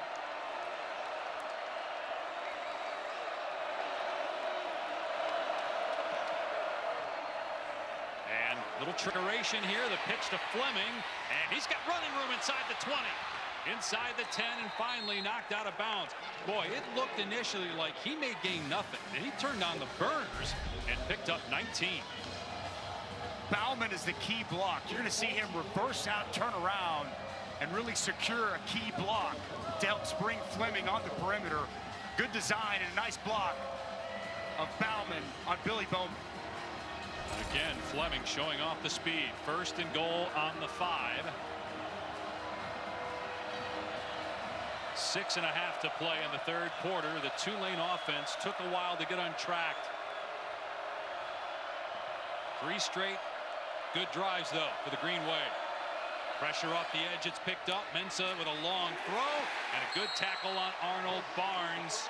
Des Malone over there, and that's a loss. Couple yards setback there for Tulane.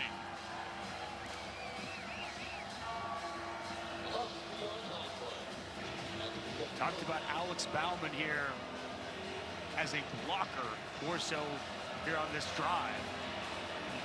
Big 6'5" target. He's got 3 red zone touchdowns on the season. Saw the Reggie Brown targeted last time here in the red zone. Second and goal after that 2-yard lost ball on the 7-yard line. Makai Hughes met in the backfield and down he goes. Kobe McKenzie beat a block. It's another negative play, loss of 1. Kobe McKenzie coming downhill right away just creates a lot of disruption at the line of scrimmage. Again, no running space for Makai Hughes. It's a 3rd down here for this Tulane.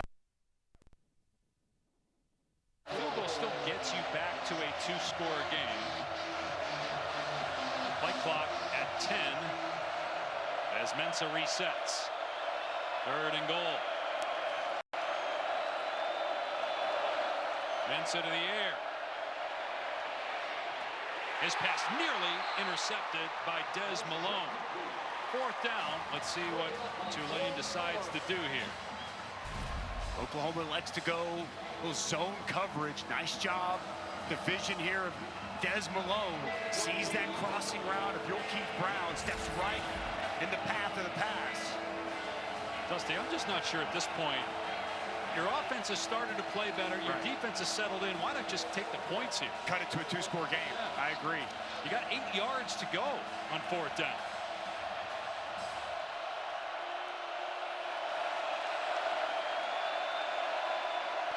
They fake the reverse. Mensah on the boot, finds Hughes. Can he get to the end zone? It's close. He got hit, and he got across. Touchdown Tulane. He got hit inside the 1. Oklahoma saying he was down, but it's ruled a touchdown.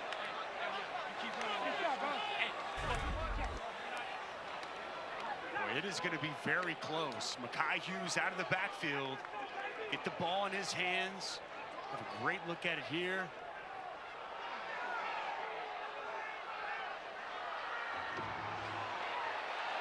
That's a touchdown. It sure looks like the front of that ball crosses the plane. Play of a touchdown is under further review. This further. Looked like after that initial hit, Hughes, before he went down, that ball crossed the plane, but we'll look at it further and we'll see if it's a touchdown if they go for 2. If the ruling in the field stands. And important in this, right, Dave, with it being that close, that the ruling on the field is a touchdown. Yep. And we got American Conference crew here.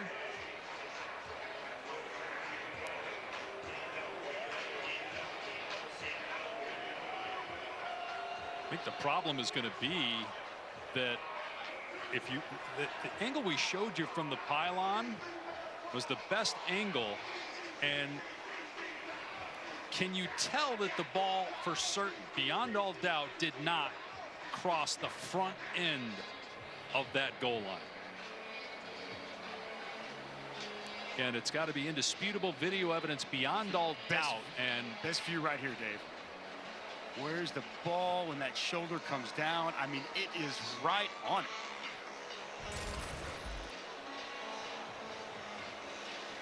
They've got a lot better eyes than me if they can say that's beyond all doubt and it's not a touchdown. Feels like it's going to be a call that stands.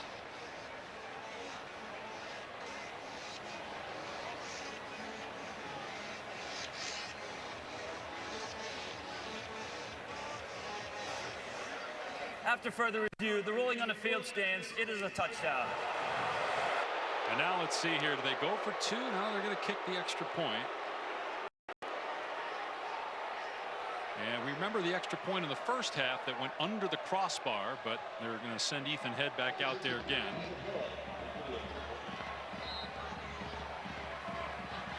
It's a big point right here. 2-score game, but you'd only need a field goal and a touchdown as opposed to 2 touchdowns.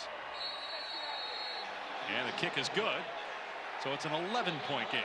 Plenty of time left. 4:45 to go in the 3rd quarter. Darian Mensah with a touchdown pass. Mekhi Hughes, very good runner last year, become a very good pass catcher this year.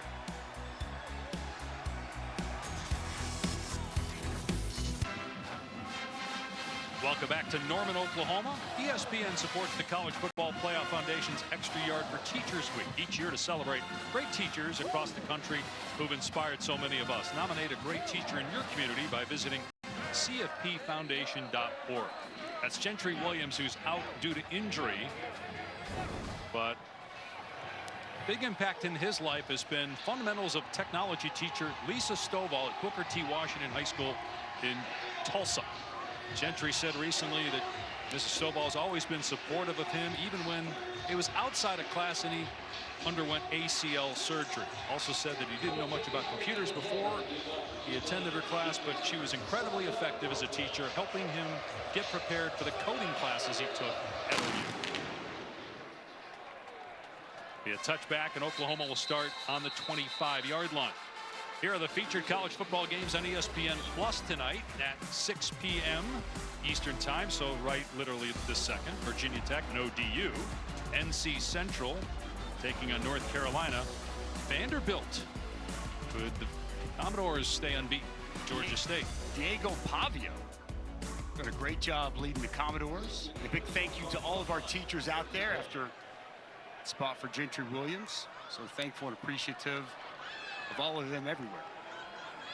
Meanwhile, Oklahoma's offense has stalled since late in the second quarter as Arnold gets mauled and driven to the ground at the 27 after a gain of 2. It's been Tulane's offense that has been much better of late. Arnold a little slow to get up that time after the tackle by Gerard Henderson. This is a time, an interesting point here. This football game, see Patrick Jenkins once again getting some penetration. It was Gerard Henderson finishing it off. That D-line at Tulane getting some confidence. On 2nd and 8, Arnold's pass caught at the 30-yard line. First down, Burks up to the 40, and then he drives right through the defensive back, Lou Tillery, to the 42-yard line. We're just cushioning the slide. Just a simple hitch, and let Deion Burks pick up the yards after the catch. Delivers a blow to Tillery as he goes down. Man. They come back with the run. Taylor Tatum dropped by Kevin Adams after a 1-yard gain. Deion Burks, 5'9", 190 pounds, showing some power on that last catch and run, finishing the defender. Well, he is thick and strong. Very, very skilled with the football in his hands after the catch. Transfer from Purdue. Where would they be without him with all the injuries? No Nick Anderson had played yet. Jalil Farouk got injured week 1. Good job against the run again by Tulane. They've shored that up. Taylor Tatum gets a yard or 2. Jaden Gibson out for the year with a knee injury. So Deion Burks has to be special this year for the Sooners. And maybe special on this play. It's 3rd and 8. Where will Jackson Arnold go to?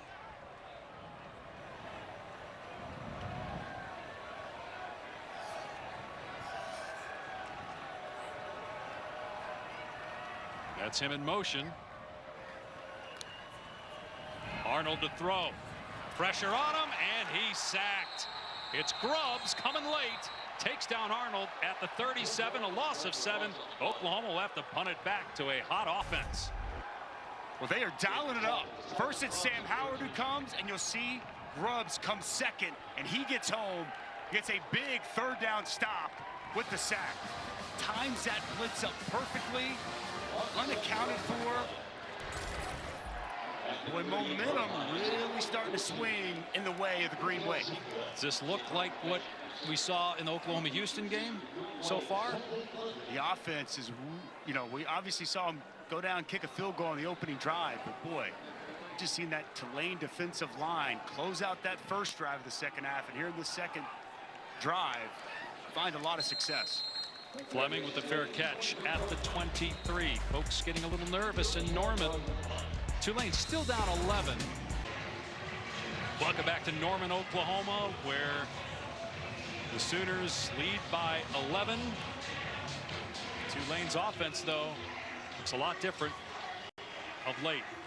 Last 3 drives, 183 yards, 13 points, a missed field goal and a missed extra point. just took them a while to get going. Just 50 yards their first 4 drives combined. But Terry Mensah in his first road start, a guy that in training camp was initially listed 3rd on the depth chart at quarterback. He ended up winning the job. He has really settled down. Going to run it.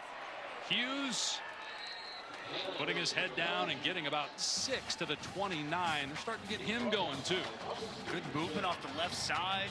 Derek Graham, first the left guard. Alex Bauman's having some success in the second half, blocking the point of attack, and a nice job finishing that run downhill from Mekhi Hughes, delivering the blow to Robert Spears-Jennings. Led the American in rushing last year, missed 2022, the knee injuries from Birmingham, and when John Summerall, the head coach now at Tulane, was at Troy, he tried to get Hughes, but he ended up going to the Green Wave. Now he gets to coach him.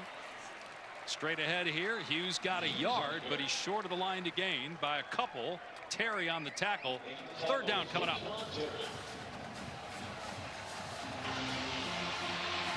Closing in on 1 minute remaining in the 3rd quarter. Oklahoma scored just 3 points in the 3rd quarter this season. Led 21-0.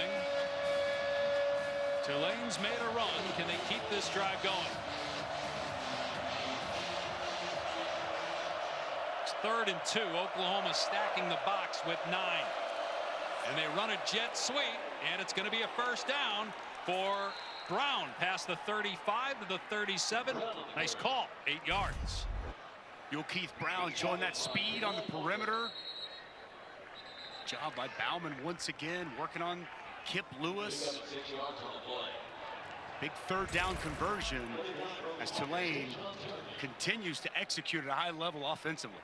Dejon Terry shaken up for Oklahoma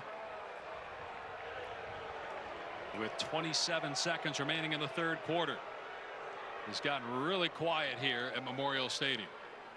Oklahoma still in command, but momentum favoring Tulane after that 3rd down conversion.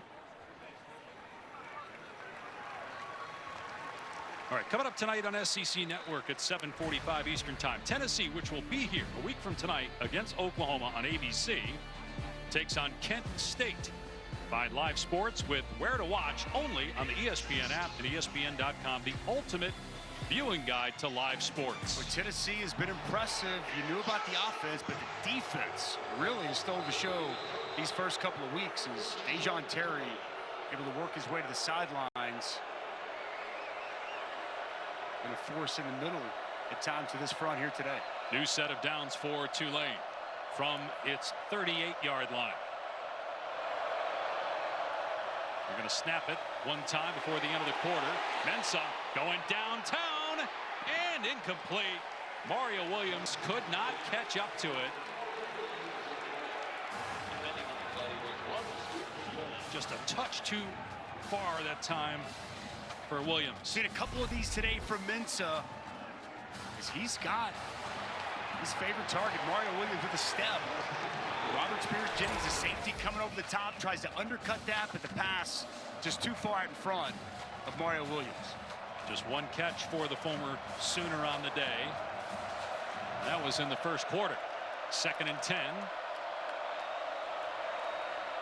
Handoff, Hughes. And check that, it's Barnes. He ran out of running room, though, on the near sideline in front of the Oklahoma bench. They mark him out at the 36, so a loss on the play. It'll be 3rd and 12 when we come back. Oklahoma trying to close it out, up 11 as we go to the 4th.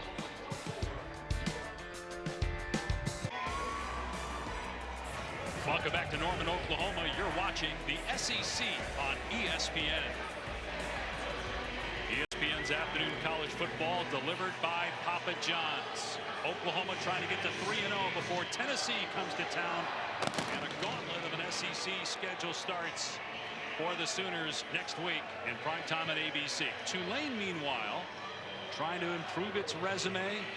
Should it be a conference champion and be in the mix for the automatic bid, that would go to the highest ranked Group of 5 champ. This would obviously really help their cause. They lost a close game to Kansas State last week, led in the 4th quarter. They trailed in this game 21-0, but had come marching back to get within 11 A 3rd down and 13, though, here to start the 4th quarter.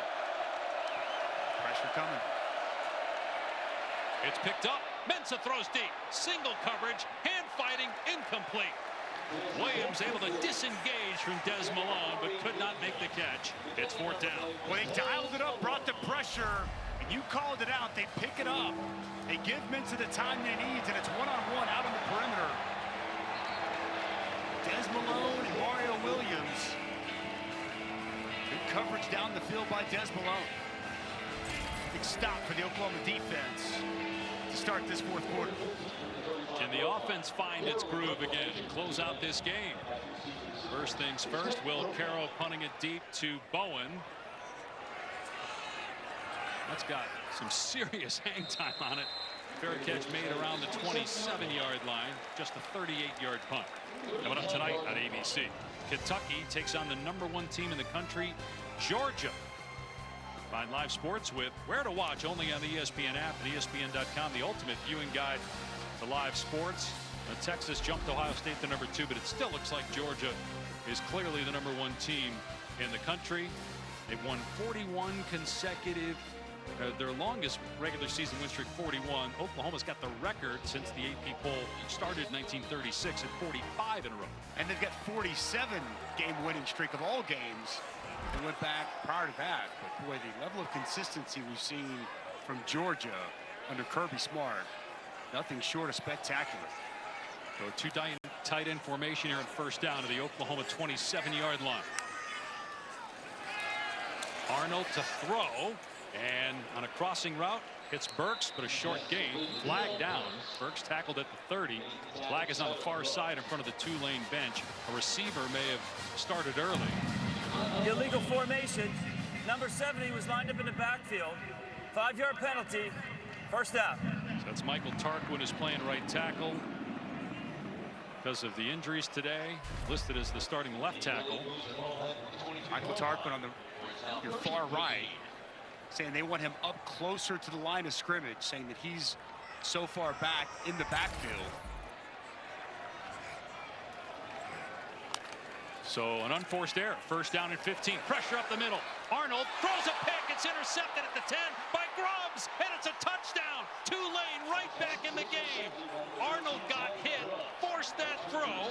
Grubbs jumped it and made a house call. Wow. The thing that's been hurting this Oklahoma offense jumps out in a critical situation as Tulane may go for 2 here to try to make it a 3-point game. Wow. Game-changing type of play. They dial up the pressure with Dixon Agu. You see Jackson Arnold get out of the pressure initially, rushes the throw, forces it to Deion Burks. And it's Tyler Grubbs who steps in front and takes it to the house. Wow, what a play for the Tulane defense. Give the Green Wave a ton of credit for fighting back in this game. From down 21 points in the 3rd quarter. We're at the end of the 2nd quarter. Mensah on the roll-up. Looking, in trouble, spins away. And ball is loose. And it's picked up by Stutzman. But he's shoved out of bounds. So no 2-point conversion. It remains a 5-point game. Ethan Downs had pressure. Well, Downs gets the stop and the pressure there, but it was Tulane's defense with the huge play. The pressure comes now, and watch Grubbs sit back. Agu with the pressure. Jackson Arnold tries to force this to Deion Burks. Tyler Grubbs steps in front. And Tulane with a pick-6 defensive score. Just coming into today, just to give you an idea of how Jackson Arnold has handled pressure so far this year. And then if you've been watching the 2nd half, he's been sacked twice, and he just threw a pick-6 because of pressure. And Tulane's right back in the ballgame. Chance at redemption, though. Sam Franklin on the return for the Sooners. And he gets tackled at the 30. Yeah, Tulane's been dialing up the heat. No, it's an inexperienced offensive line.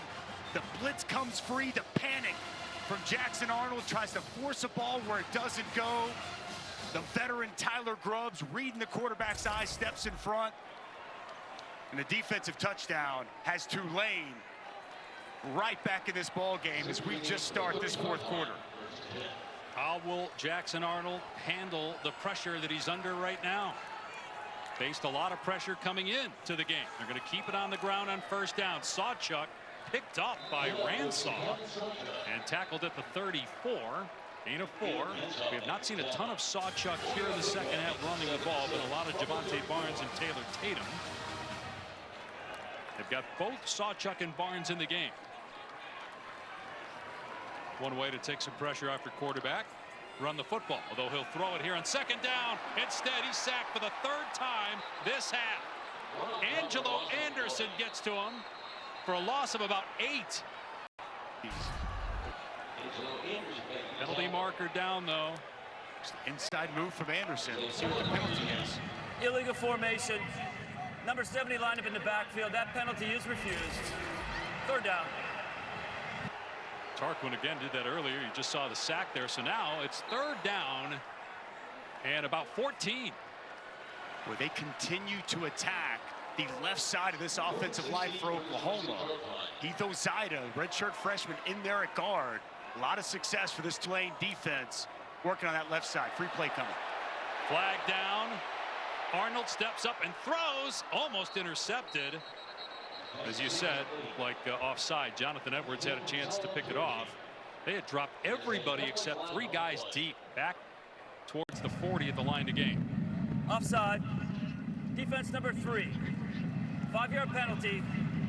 3rd down. He wanted to eat again. He just got a sack. I mean, you've been there, right? You get one, you're itching to get the next one on the next play. Getting hungry, feeling good. Trying to jump that snap count a little too soon. Jackson Arnold recognized that he's got a free play. Still 3rd and long here for Oklahoma. They've been bringing pressure in these spots. Saw Chris Rogers start to come. We'll see if they keep it on.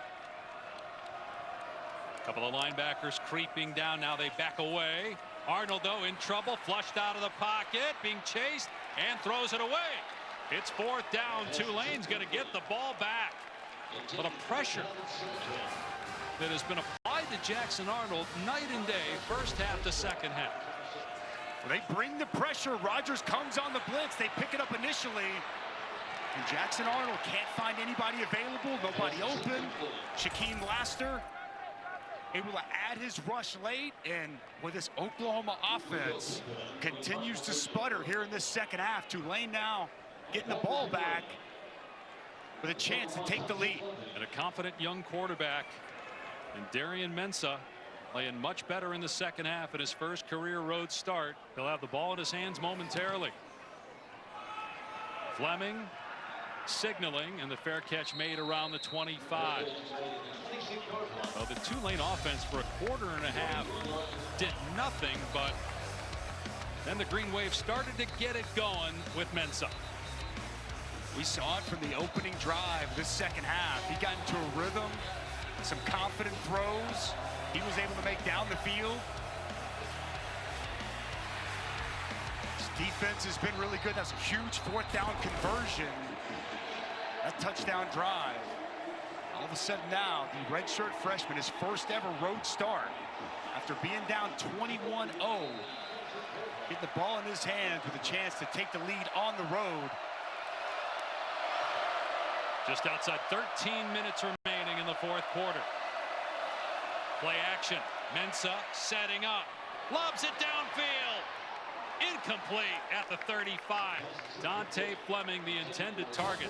They've been taking a lot of shots here in the second half, but none have connected. Play action pass. Brings some pressure from Oklahoma. The protection's there. Pocket's clean. Steps into this throw. Just a little bit underthrown. And Fleming unable to adjust and bring it in. 2nd and 10 on the Tulane 26.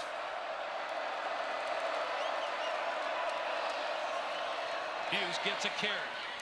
And he's grounded by Stutzman at the 29. So just a 3-yard gain. 3rd and 7.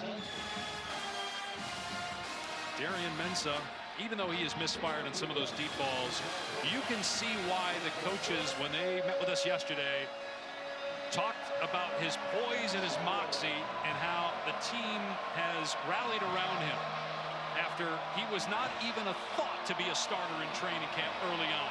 The numbers aren't great, but they don't tell the whole story of Mensah here today. See what he does on 3rd and 7.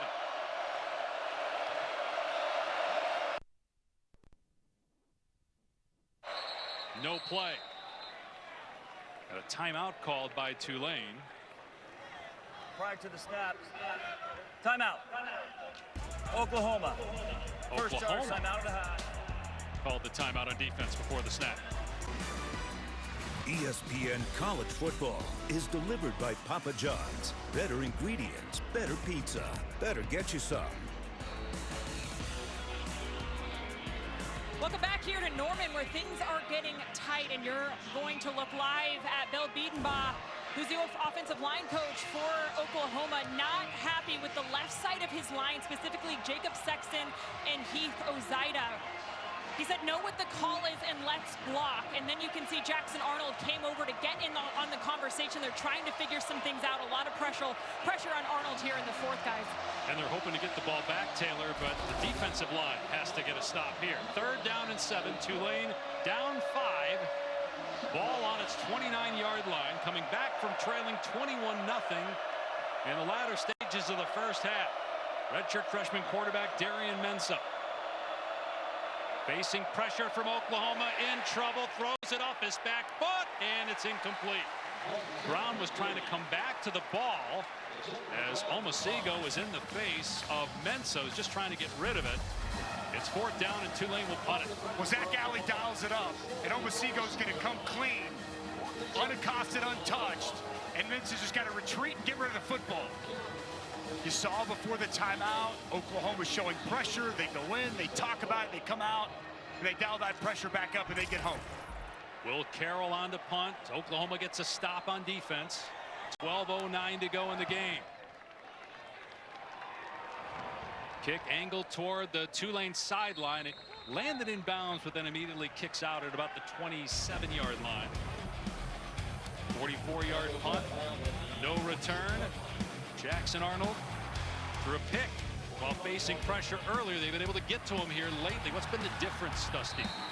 We've seen a more aggressive play calling from this Tulane defense, bringing a lot of added pressure. And it's interesting, man, once you start to have some success, it's like a feeding frenzy for this front for Tulane. They got a lot of confidence, and they're taking advantage of this Oklahoma offensive line. They've mis-ID'd a couple of pressures, and now this Tulane defense has Oklahoma on their heels. Last 3 possessions for Oklahoma, 9 plays, 9 yards. They run it here. Barnes past the line of scrimmage and able to get about 3. Looked like initially that was going nowhere, but got out to the 29-yard line. And trying to keep Jackson Arnold in a balanced offense, running the ball in first. Now he throws it on second. Great open field tackle that time by Kevin Adams on Bauer Sharp. And remember, Adams is replacing Billy Despaney, the starter and one of the best players on the defense, who got ejected for targeting in the first half. Boy, the recognition by Adams, reads it the whole way, comes downhill and undercuts Bauer Sharp for a negative play. Excellent job by Adams with the diagnosis and the open field tackle. No negative plays in the first half. A handful here in the second half, and now 3rd and 7. Do they come after Arnold here? Showing pressure once again. Movement by Oklahoma. It's going to be 3rd and 12. False start. Offense number 54. 5-yard penalty. 3rd down. So that was Wee-Woo. Again, all kinds of injuries up front, guys playing different positions, 3rd string center, guards playing tackle. It happens often, obviously, in football, but it seems like it's changing every series for Oklahoma because of their forces being depleted due to injury. All the movement. Well, you see there, walked up, a lot of bodies around the line of scrimmage, going to force this Oklahoma offensive line to try to identify if they're bringing pressure. They bail. Arnold with time over the middle, incomplete. Burks couldn't hang on at the 40-yard line. That would have been a first down. And Oklahoma goes 3 and out with 10:41 to play. Well, this time it's a 4-man pressure, and it's good protection for Jackson Arnold. He fires a strike right off the hands of Deion Burks. Best receiver on your team, you've got to come up with that catch. Pay it off for your quarterback, who's really been struggling. The offensive line's been struggling. That time, the offensive line got it right. The quarterback got it right. But Deion Burks with a drop. And now Luke Elzinga on to punt from his 10-yard line. Tulane sets up the return. Good punt. Fleming backed up. Takes it on his 25. Makes the first defender miss. Flag down. Another flag down. Fleming still going, but this is coming back all the way to the 44, but again aided by a couple of penalties, and Tulane will be back inside its 20-yard line.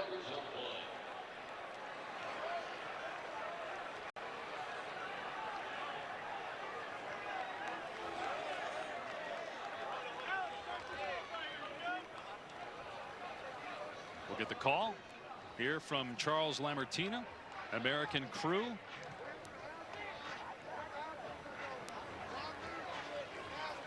Tulane another opportunity to take the lead. During the return, illegal block on the back, receiving team number 36. 10-yard penalty, first down, Tulane. It's on Mandel Eugene. So with the expanded 12-team playoff, a group of 5 team is guaranteed a spot. It's the highest ranked non-power 4 champ that gets a spot. And right now, as you look at the group of 5 teams, according to ESPN FPI, coming into today, Boise State leading at 26%. UNLV he's got 2 wins against the Big 12. Northern Illinois beat Notre Dame. Memphis, that'll go up with its win over Florida State. And Tulane also at 10%. Boise State played Oregon right to the wire. We saw Tulane go toe-to-toe with Kansas State a week ago in New Orleans, and now here in a dogfight with Oklahoma late. A win today for Tulane would go a long way. They've got a long way to go. 84 yards to be exact to try to take the lead. They're going to run it on first down. Past the 20, Hughes. First down across the 25. Maybe his best run of the day. Mekhi Hughes, who led the American almost 1,400 rushing yards last year, was just around 200 yards on the season through 2 games. Has not been able to bust free for a big run yet, but he just got 10. Running behind his pads, runs through a Kip Lewis arm tackle. A nice job. One of the bigger runs we've seen all day for Hughes. 2 tight end formation. It's going to be Hughes again. Hit at the line of scrimmage. And down at the 29. Dominic Williams, true freshman Jaden Jackson there for Oklahoma. Dominic Williams, a huge off-season acquisition, the TCU transfer. Jaden Jackson, a true freshman, been starting since day 1. A rarity along the defensive line at Oklahoma. Both those guys doing a good job on first down there in the middle. 2nd and 7. OU defense was much better in the first half than in the second. Hughes with a ton of running room straight ahead. Didn't get the first down, but a yard short. 3rd and 1 coming up. Kip Lewis on the tackle. Ball on the 35-yard line. Still plenty of time, so not necessarily in a situation that they don't get it or they have to go for it. Tulane with 3 timeouts, and they'll get, remember, the 2-minute timeout, which adds to the intrigue in close games down the stretch here this year in college football. And the expanded playoff adds to intrigue as well. We wouldn't even be talking about Tulane in the playoff with a loss in previous years. And obviously Oklahoma facing the SEC gauntlet starting next week at home against Tennessee. Cannot afford to lose at home against the unranked team as the ball is picked off by Billy Bowman on the redirection. Bowman back on his side of the field. Now back in Tulane territory and out of bounds. That got tipped twice and then secured by Bowman for a big pick. Boy, I'm surprised they did not elect to keep this on the ground. Instead, they go play action, and it's Kenai Walker disrupting this pass, creating that tip drill for Billy Bowman to take advantage of. Play action, Kenai Walker gets the right hand in, creates that pass deflection, ball's up in the air, and Billy Bowman Right where he needs to be to get a huge takeaway for this Oklahoma defense. He had 6 interceptions last year. Arnold throwing to Burks on first down. Rip through past the 30, past the 25. One of the best offensive plays of the second half. It goes for 20 yards for the Sooners. What's a wide receiver screen, get Deion Burks out in space. Offensive line getting out in front. You like the high percentage throw there, too, for Jackson Arnold, who maybe isn't as confident as he was earlier in the game? Absolutely. I like getting Deion Burks the football out in space, especially when he's got blockers out in front. Plus, Burks had that drop on the last drive on third down as well, so they go right back to him on that play. Sawchuk looking for a hole. It's not there. Down he goes. After maybe a 1-yard gain. That was Adams, made the tackle, nearing 7 minutes to play in the fourth. Oklahoma has Tennessee next week, then goes to Auburn. The game against Texas is October 12th. They also face Alabama, South Carolina. They go to Ole Miss, LSU, and Missouri. Had trouble with Houston last week, trouble with Tulane today. 2nd down and 9. Quick pitch, going to be a throwback to the quarterback, Jackson Arnold. And Tulane was not fooled on the play. Jonathan Edwards was waiting for Jackson Arnold. It ends up going for a loss of 2. This is so well done. When you talk about staying home, watch what happens here as they set it up, a little toss, throwback to the quarterback. And it's so well done by Jonathan Edwards. Plant, redirect, and get Jackson Arnold to the ground. Really good defense by the corner. Tulane trying to force Oklahoma into a field goal. Keep it as a 1-possession game. 3rd down and 11 for Oklahoma. Jackson Arnold looks a little confused. The play clock down to 3. They're not lined up yet. The play clock at 1, and Oklahoma's going to have to use it 2nd time out.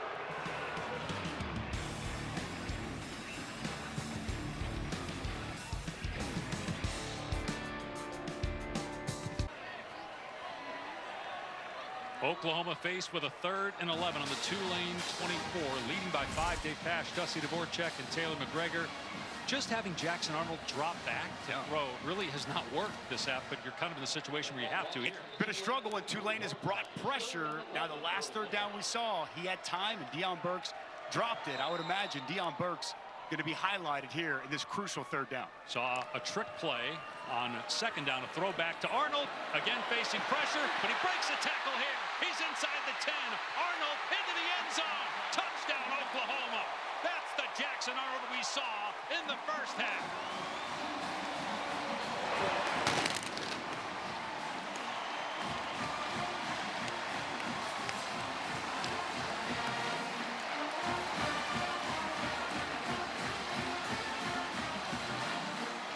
A huge touchdown to push the lead back to 11 on 3rd and 11. It's Jackson Arnold with his 2nd rushing touchdown of the day.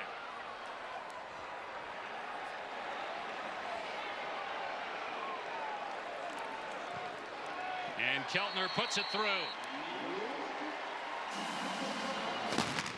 Well, we heard the report from Taylor earlier about the left side of that line. They're going to attack the left side of the line one more time, but you're going to see the blitz gets picked up. Freeze it right here, guys. And then this massive hole opens up right here. The vision from Jackson Arnold steps up, runs through, and he's out in the open space. Doesn't just get the 3rd down conversion. He takes it to the end zone to give a little cushion in this ball game. Good adjustments by that front. Nice block also by Taylor Tatum, the true freshman, steps up, picks up that blitzing backer, and allows Jackson Arnold enough space to find the end zone. For a young man, so talented coming out of high school, waited last year behind Dylan Gabriel to get his shot. They give him the keys to the car. Things have not gone so well the last 2 weeks, but he makes the big play when it matters and forces Tulane now to have to score 2 touchdowns. 6 minutes remaining. Points off of turnovers, Dave. The defense on that 3rd and 1, Tulane elects to throw it. The tip pass, the Billy Bowman interception, and then the Jackson Arnold touchdown. But a bad kickoff that sails out of bounds. Tulane will have decent starting field position with no timeout coming off the clock. Free kick out of bounds. On the kicking team, Tulane has elected to take the ball first and 10 at the 35-yard line. Maybe they were thinking they'd go for it on fourth, that they did an incompletion, but ball gets batted around in the air. Bowman picks it off. They get 20 yards on the first play after the interception and eventually get into the end zone. Tulane was having a lot of success on those first 3 plays of that drive, running the football. They get it 3rd and short. Like to go play action. Costly mistake and decision on that previous drive. And now down 2 scores. Just outside 6 minutes to go. Explosive plays have been hard to come by against this Oklahoma defense this season.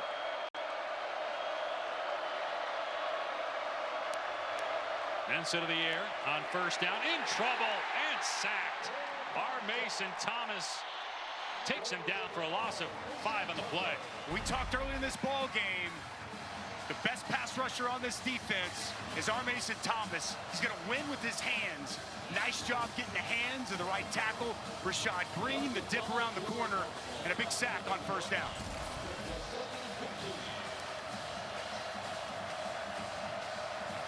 First sack for Oklahoma today. First of the season for Thomas.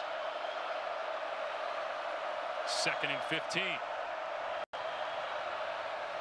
A run Hughes. And just too many men in the box that time for Oklahoma. And Walker, a corner in there. Omasigo. And not much, maybe 1. 3rd and long coming up. I would imagine 4-down territory for Tulane at this point.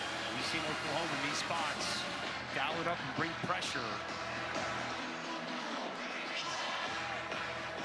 Can you get 6 or 7 here on 3rd down to make it a little bit more manageable on 4th down? That's a good point. Don't need the entirety of this 13-yard. Just make it manageable. 4-down territory here for the Green Wave. Wide receiver screen, but it was read well by Thomas, who bats it down, and now it's 4th and 14. That was the idea on the wide receiver screen, right? Get something. But Thomas read it well. Really nice job. He comes out of the stance, shooting upfield, and as soon as he feels that pressure, he gets let go upfield, shuts down the rush, gets his hands up, and gets the pass deflection. They have to get to the 45-yard line. 4th down and 13.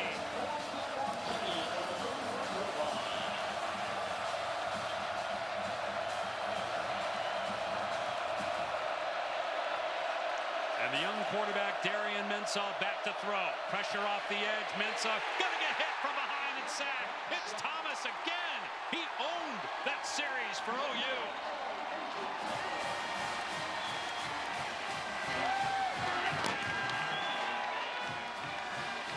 Wow. What a 3-play sequence for Mason Thomas.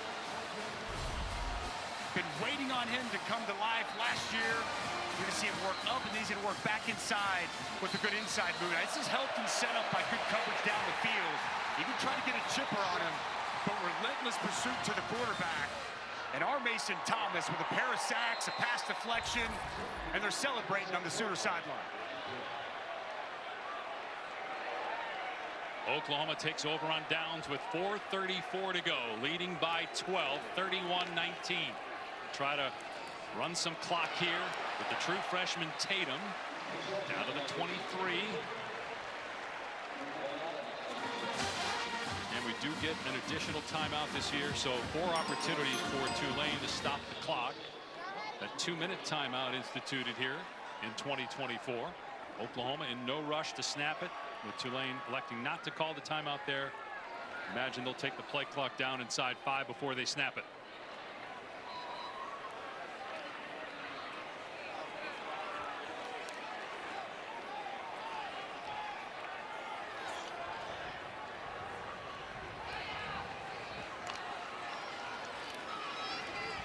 Tatum waiting very patiently to find the hole, and he pushes the pile down to the 20. It'll be 3rd down. The next snap will come around the 3-minute mark. If Tulane can hold Oklahoma to a field goal. Still a chance, albeit slim. And first down here would be pretty much deadly if Oklahoma picks this up. And to your point, Dave, they snapped that football with 2 seconds left on the clock. We talked with Coach Venables. They had looked back at the Houston game. They didn't manage all the clock properly. They won't make that mistake again here.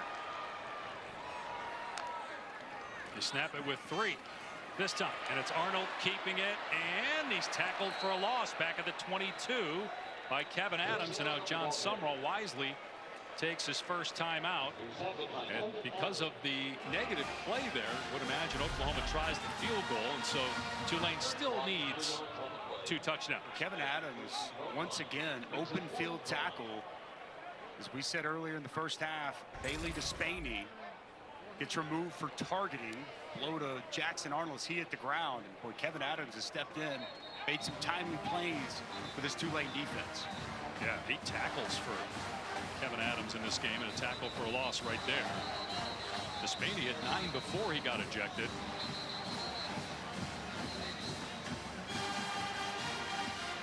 Well, good bounce back by Jackson Arnold, though, after the pick 6 to be able to lead his team down.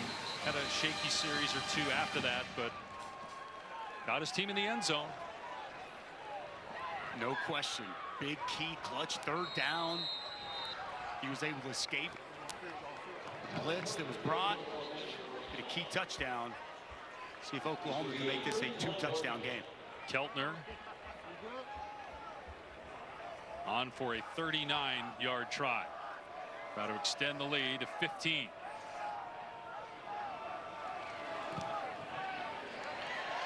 And that kick is perfect. So 2:55 remaining. Tulane needs 2 touchdowns and a 2-point conversion. 2 timeouts, and then also the 2, which is an official timeout.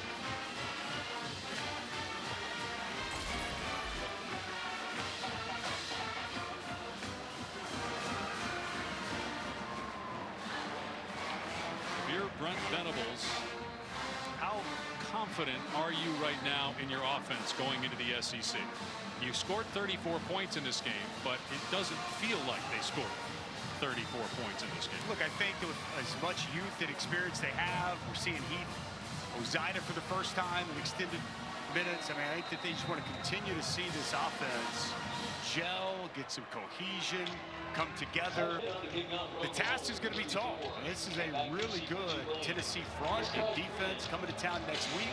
Also a very good offense. It's a well-rounded team. I think you saw some signs of improvement. You need to continue to see more signs of improvement moving forward.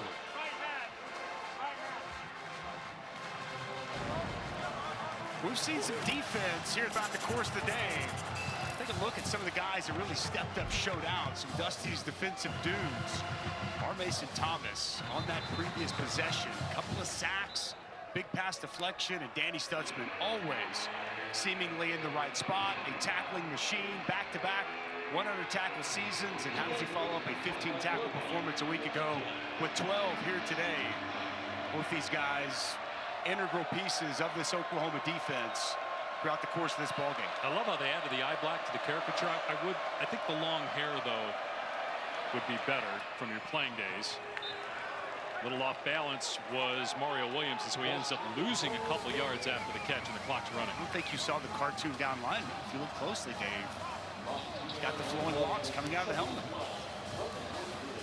Clock moving, 2nd and 12. Tulane down 15, 2 timeouts of their own, and then again the 2-minute timeout, which they'll get here shortly. Pressure off the edge. Mensah on the move, throws, and he's got a first down. You'll keep Brown. We're still outside 2 minutes, so the clock will not stop on first downs until we are inside 2, 16 yards. Nice job working to his left, throwing back across his body to locate Brown and move the sticks. Trying to get another play here before the 2-minute timeout. Mensah throwing to the sideline. Williams caught it and tackled at the 45. We're at the 2-minute timeout. And Tulane is in Oklahoma territory, trailing 34-19. Need a lot to happen, and a lot to happen quickly to have a shot. All right, Matt, Tulane still with life. 1:59 to go, down 15. 2 timeouts left. Mensah climbing the pocket and throwing it away. Flag is down in the backfield. Going to be a hold on Tulane. Holding. Offense number 9. 10-yard penalty. First down. By the way, should Tulane score? Should. I'm not saying they're going to, but should they score? 3 years ago, they scored late. They recovered an onside kick, had the ball with a chance to beat Oklahoma here. Sooners ended up holding on to win that game by 5. First things first, 1st and 20 on the Tulane 45. Obviously, John Sumrall was not the coach then. It was Willie Fritz who took Tulane from a 2-win team to a 2-loss team and had more wins than any other Group of 5 team the last 2 years. Mensah on the run. Oh, his helmet comes off as his head hit the turf hard there after the tackle by Spears Jennings. So he's going to have to come out for a play unless they burn a timeout here. But what do you do if you're John Sumrall? It's 2nd and 14. Do you save the timeout? I think he's going to call the timeout. I think he wants his quarterback in the ball game here late critically in this juncture. Face first to the turf there.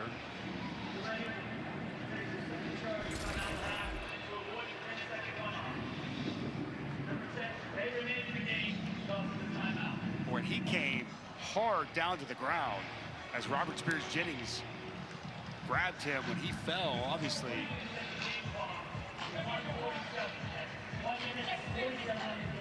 Big collision for Mensah on the ground. You can tell, helmet back on, but he's in some pain.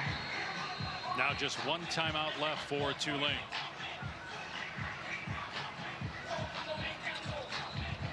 Two touchdowns, and at some point, a 2-point conversion, along with obviously having to recover an onside kick.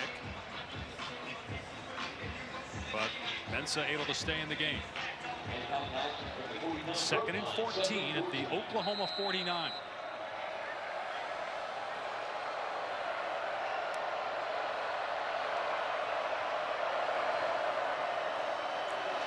Mensah gets hit by Thomas, and Thomas takes the ball away from him. It'll be Oklahoma ball on the 36. What a 4th quarter for our Mason Thomas.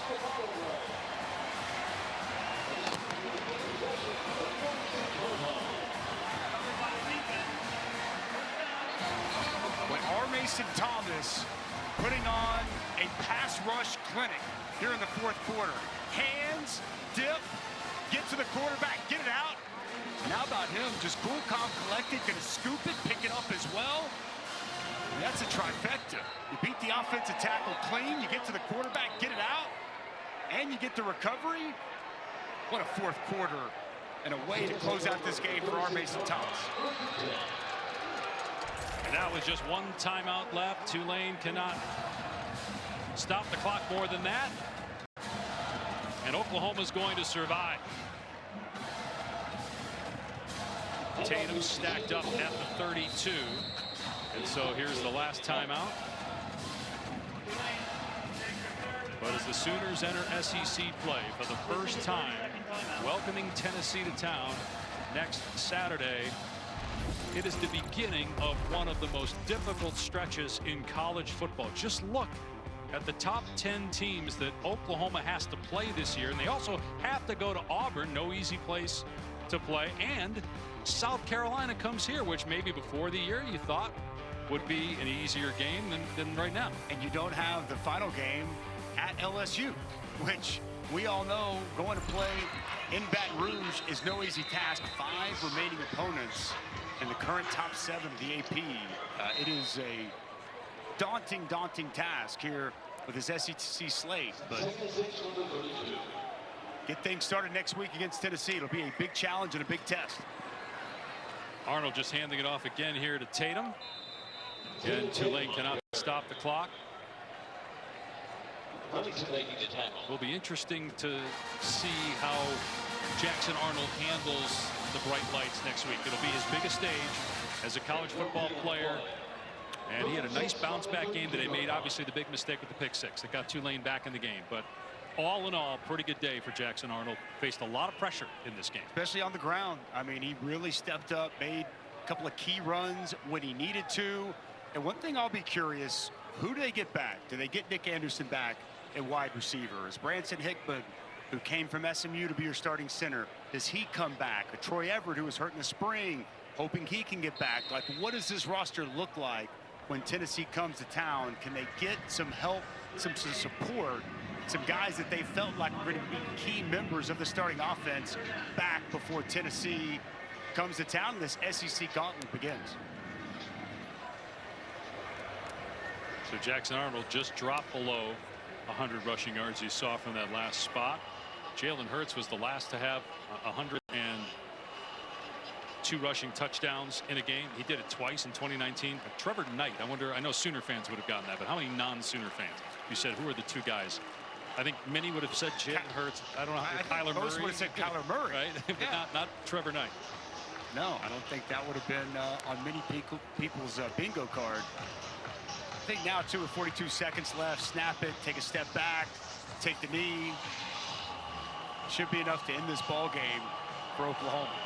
How good do you feel about the defense if you're Brent Venables going into next week? We already talked enough about the offense. What about that side of the ball? I mean, when you look at it, I mean, obviously the pick six that helped, put those numbers on the board. There's a little bit of time there to close out the first half, to start the second half, where Tulane kind of got into a rhythm, got into a groove.